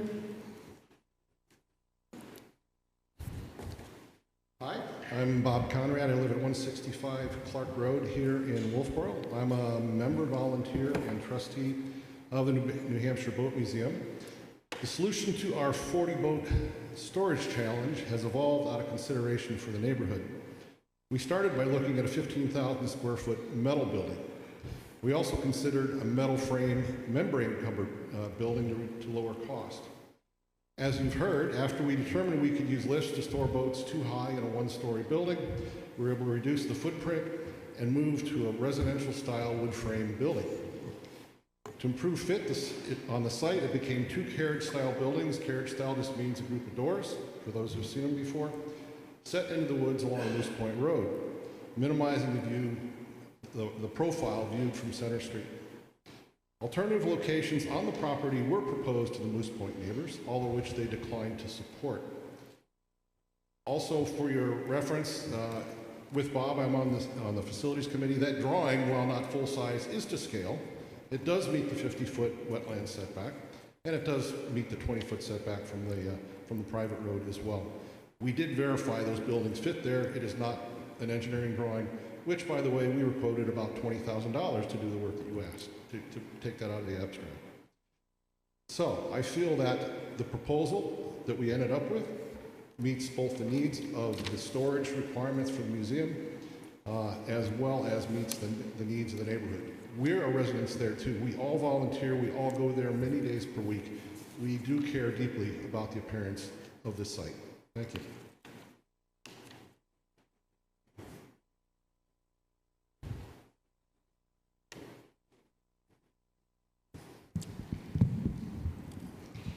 I'm Jeannie Lewis. I live at 13 Red Sands Lane in Alton, and I've been a trustee at the New Hampshire Boat Museum since 2005. During the 16 years that I've been there, I've participated in a great variety of activities. We were always concerned about caring for and preserving our collection. And as time went on, we professionalized our caring. We became educated, better educated in how to store it and how to care for it. Its quality has improved, its size has grown, and now we need more space. It's our mission that we want to support, that we want to continue to support, we want to continue to preserve. We are energized, we have volunteers, we have trustees that are well educated in how to do this, and we don't want to lose this important part of our history. Thank you.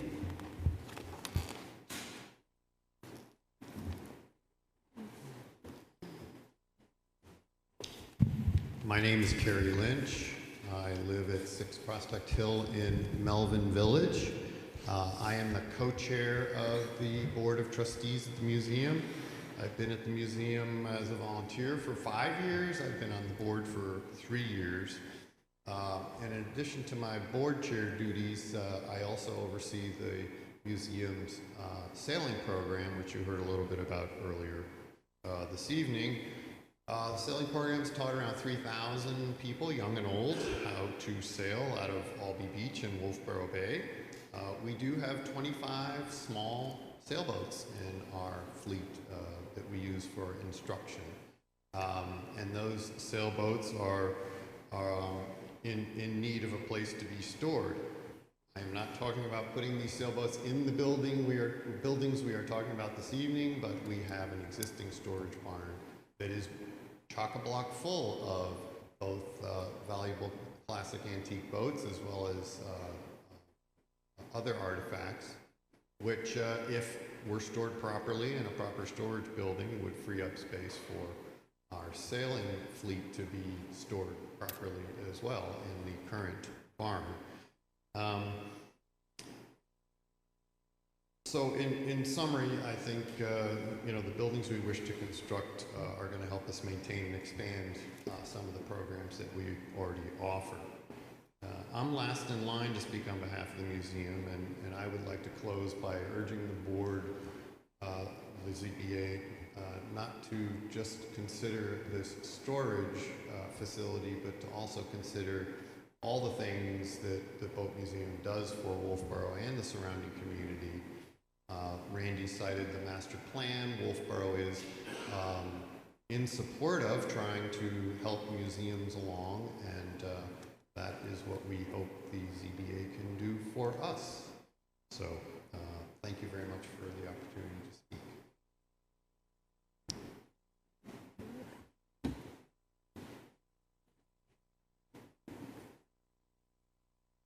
Anybody else in support? Jerome Holden, 17 Grove Street. One of the things that I worry about at my age is that these antique and classic boats are going to be left somewhere to someone. The population that owns them is aging out, and there's not a lot of young people that are coming up and want to own those boats and care for those boats.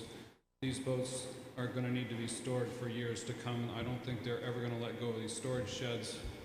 I personally have a 28-foot ice boat that doesn't fit anywhere that I'm restoring, and sooner or later want to donate. I'd really like to have it go to a nice home and have a nice place to be stored like they're talking about, and be enjoyed by future generations that can't afford or don't have the interest to buy one of these expensive boats and maintain it. Thank you.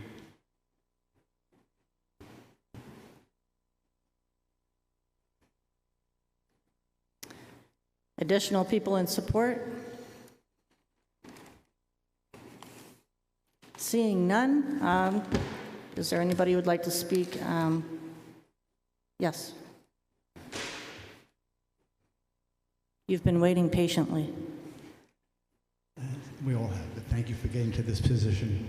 I'm Carl Crosley, and I'm here as Vice Chair and representative of the Wentworth Watershed Association, 591 Center Street.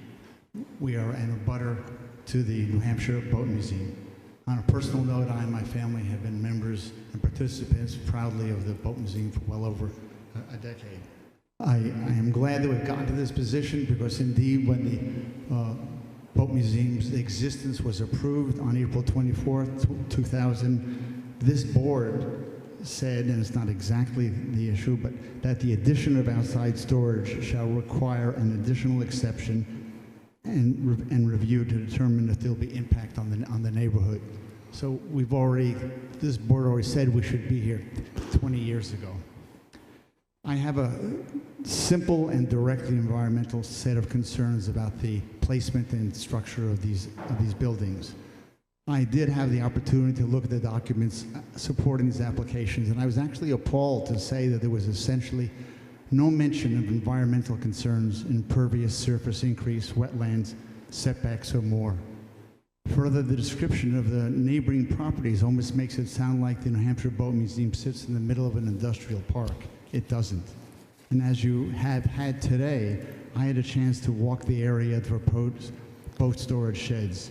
The diagram you have been given is simply not realistic as to where they are, not just the obvious scale inaccuracies. It is evident there will be a significant impact on the neighborhood. The neighborhood may not be individual homes, but it contains conservation properties of the Wentworth Watershed Associations. Our properties border the New Hampshire Boat Museum on 3 sides. Our properties contain a conservation easement on a wetland that is part of the New Hampshire Boat Museum property. The Boat Museum property is 12 acres. About 9.5 is that easement.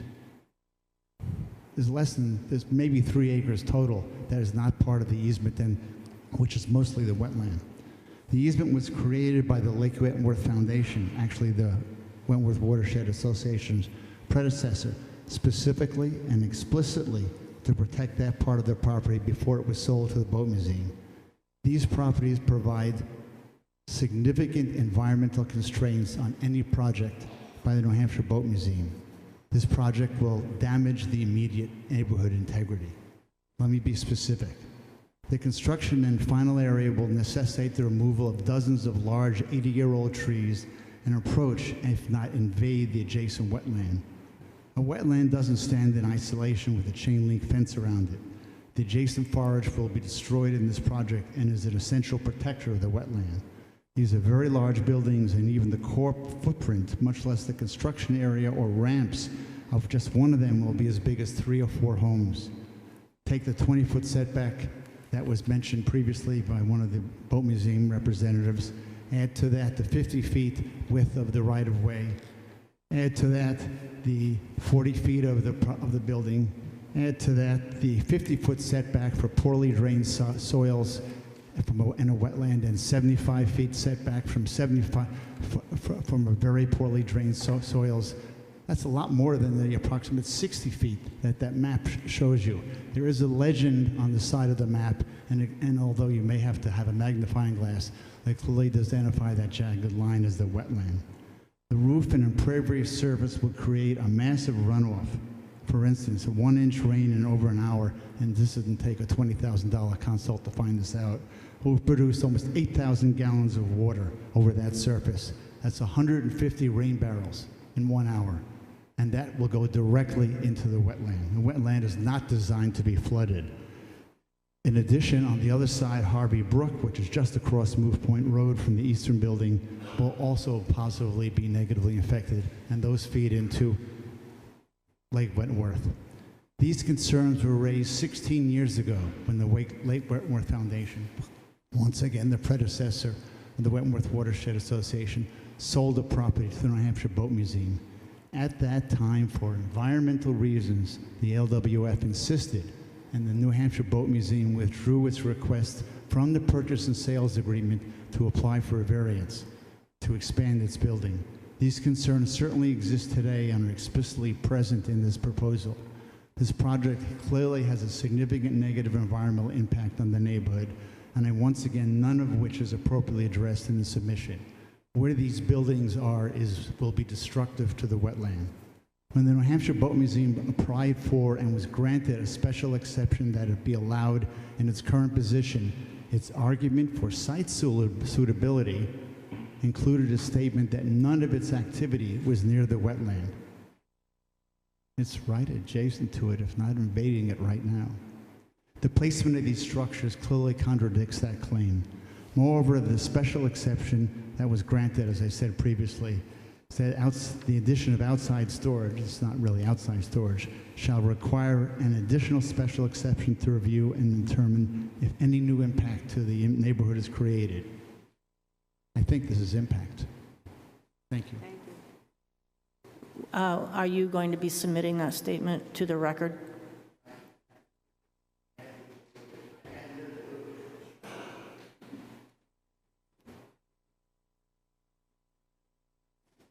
If you, yeah, give it to Tavis, please.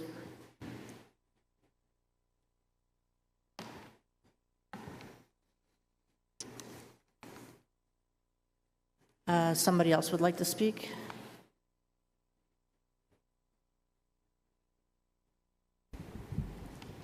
Rich Massey, 74 Moose Point Road. You can bring that up to Sarah, and we can take a look at it as you're talking. Let me tell you what those are. Okay. That's exactly what we'd like to do. We did deliver those to the planning department today, but they were returned to us, and we were told that we need to submit them to you directly. So we'd like to do that.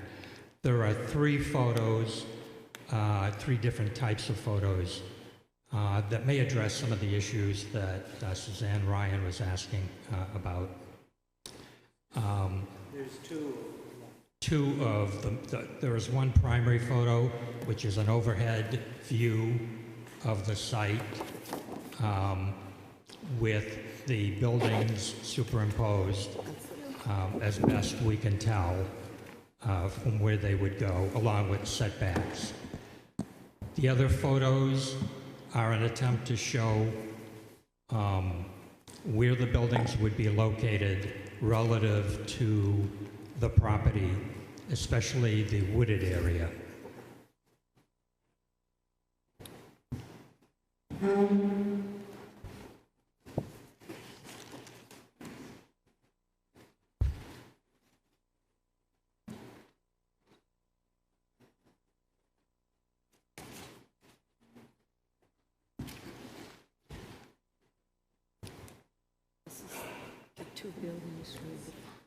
Could you remind me how big the museum building is? Museum building, I believe, is 105 feet long and 45 feet wide, about 4,850 square feet, if I'm not mistaken.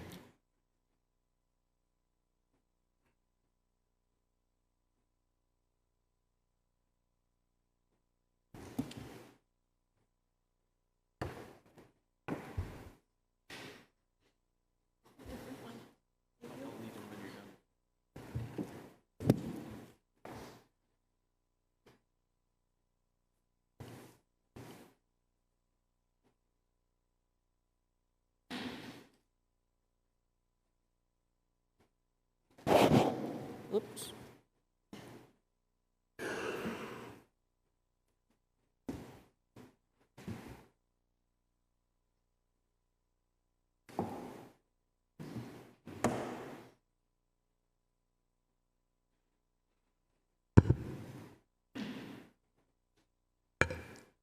Before I begin my formal statement, I just want to say what I started to rise for a while ago, which is that I don't believe that the zoning board has in fact judged that the application is incomplete. It's inadequate, which is a very different thing.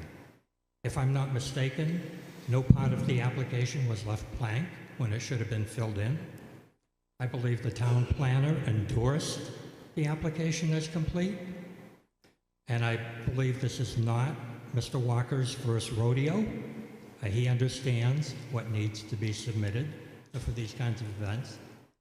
I believe what happened was that the Boat Museum simply took for granted that the zoning board would not do due diligence on some of these matters and would allow the kind of material that was submitted to you to slide.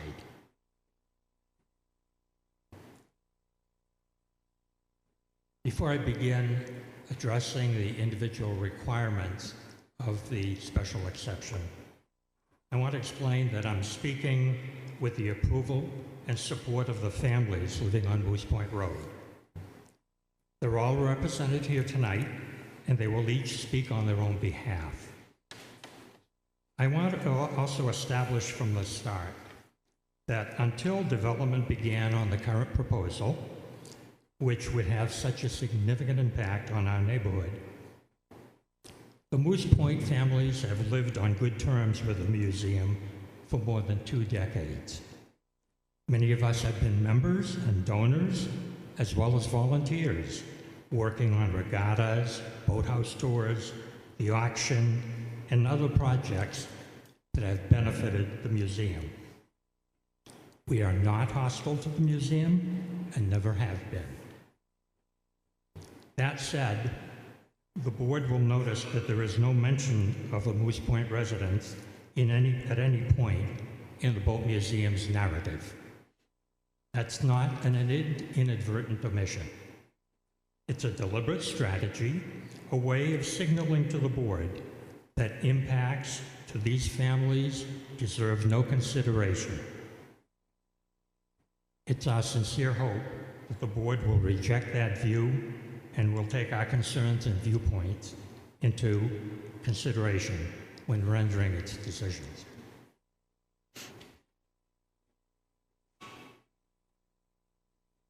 The first condition to be met is site suitability, that the specific site is an appropriate location for the proposed use or structure.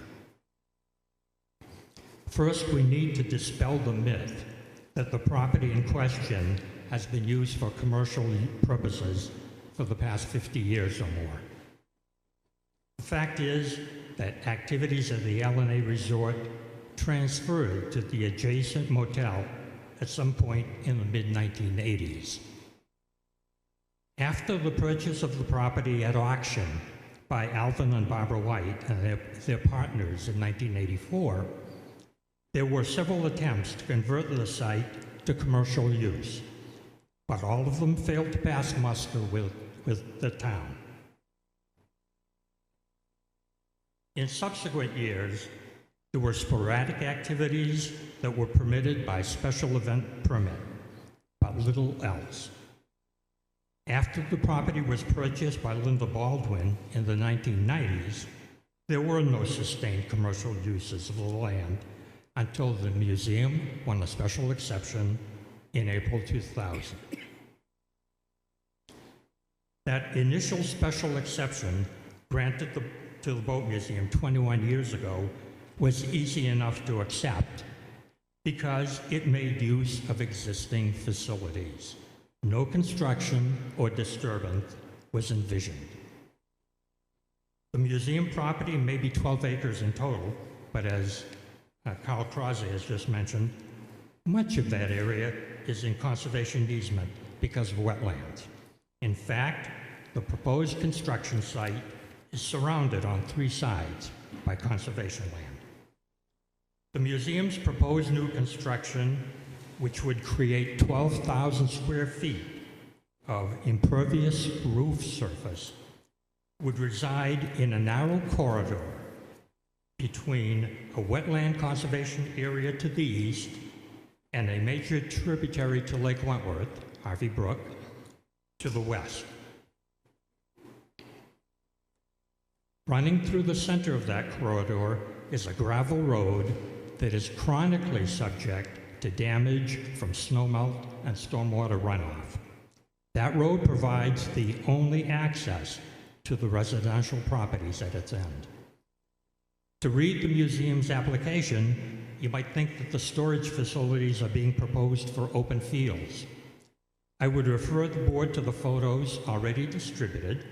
It should be clear that what looks like an open area in the application is in fact a wooded area containing several groves of large trees that help protect the wetlands and help mitigate the impact of snowmelt and stormwater on the road. Those groves, as well as much of the wooded area that lies in the direction of the wetland, would all disappear under the museum's plan.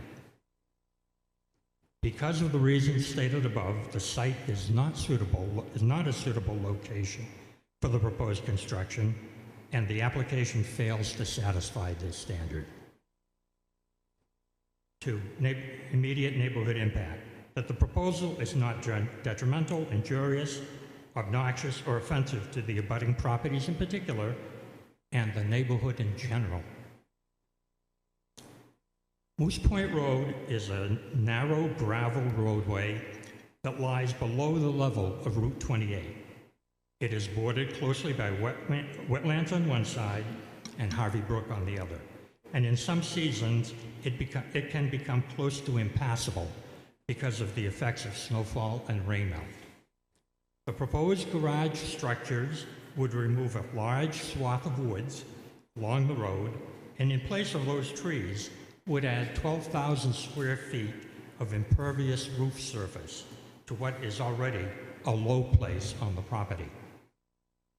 Given that roof configuration, snowmelt and rainfall running off the garages would be sent directly towards the nearby road, contributing to maintenance and making passage under wet conditions even more difficult than it is already.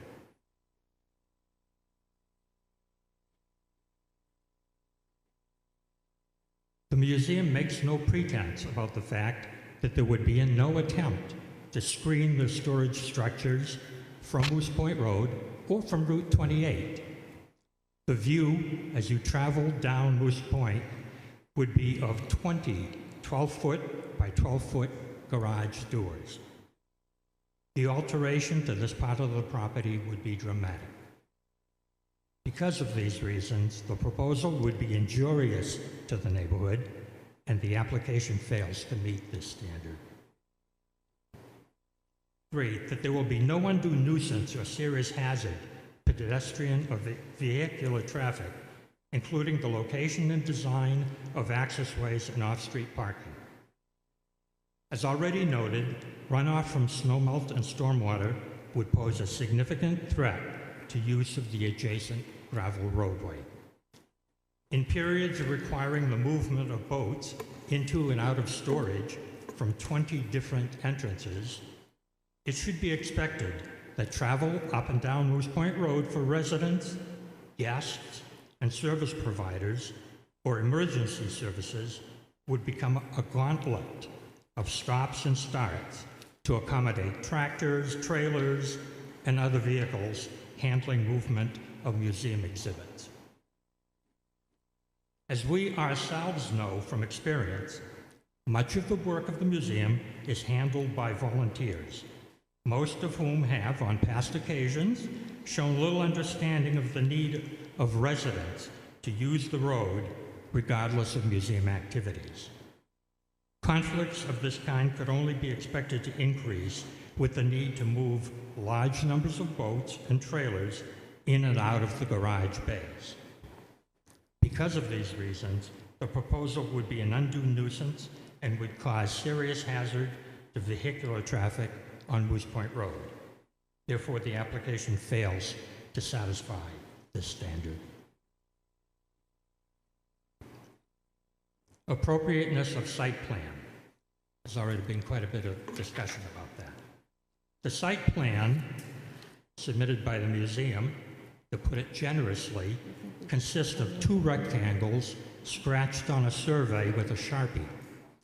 The representation of the proposed structures are out of proportion, giving the impression that the buildings would be much narrower and would intrude into the woodland much less than that would actually be the case. Also submitted is what appears to be a scan of promotional materials from the building's vendor. Without context, it tells us nothing. There is no indication on the quote plan of how far these large buildings would actually be from Moose Point Road, or how deeply they would intrude into the adjacent woodlands, or even how high they are. They are described as, quote, 1 story, but there would be 2 tiers of boats inside each bay, which suggest a height somewhere around 20 feet. It's fair to say that most people would not generally view a building of that height as 1 story tall. The buildings, of course, would not be situated in a wooded area, as the Boat Museum application implies. since the woods, including 2 groves of large pines, would be removed to enable construction. The plan does not explain how trucks and tractors would be able to maneuver on the road in order to line up with the garages. There is every reason to believe that a grove of large trees across the road from the structures would also have to be cut in order to provide turn radius needed for this maneuvering. The inadequacy of these plans is a mirror of the casualness with which the museum application approaches this hearing before the board. Excuse me. Are you turning to number 6 now? Is that immediate neighborhood integrity? Yes. Yes. Can you just pause one moment?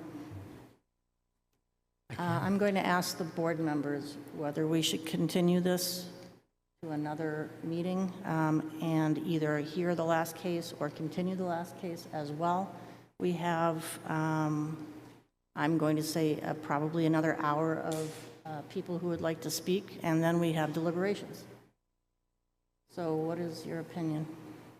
Well, what would we have for availability if we were to continue? Could we continue tomorrow night? What do we have? Oh, yeah, you could. Could we have this room tomorrow night at 7? Do we have to give any amount of time or not? What's that? Do we have to give any lead time? Do we have to give 24 hours or? No, you're just continuing a hearing. You could go to 8 o'clock tomorrow morning if you really wanted. Yeah. Well, that's the other option. We could continue. I don't know why people smirk when I say that. It's literally continue to a date and time specific. You could do it 9 a.m. tomorrow. You could do 7 tomorrow night. I will look to see if the room is available tomorrow evening. Sarah, what is your opinion? I can be here in the evening. I can't be here during the day. Luke, just an opinion on continuing? We can do it tonight, or I can be here tomorrow evening as well, so. Friday? There's nothing on the town calendar for tomorrow evening. I could do it Friday as well. I cannot do Friday. This gentleman is speaking, he said, for all of the people on that road. And if he's almost done, we have one case after that. Well, Is he's it fair to- on 6 of 9. Yeah, he's not almost done, and also there may be other people that want to speak. And then we have rebuttal. So I suggest perhaps if we continue, we make enough time for the applicant to come with additional information if they wish to use it for their rebuttal. In any case, we've asked for additional information from them, whether we continue or not.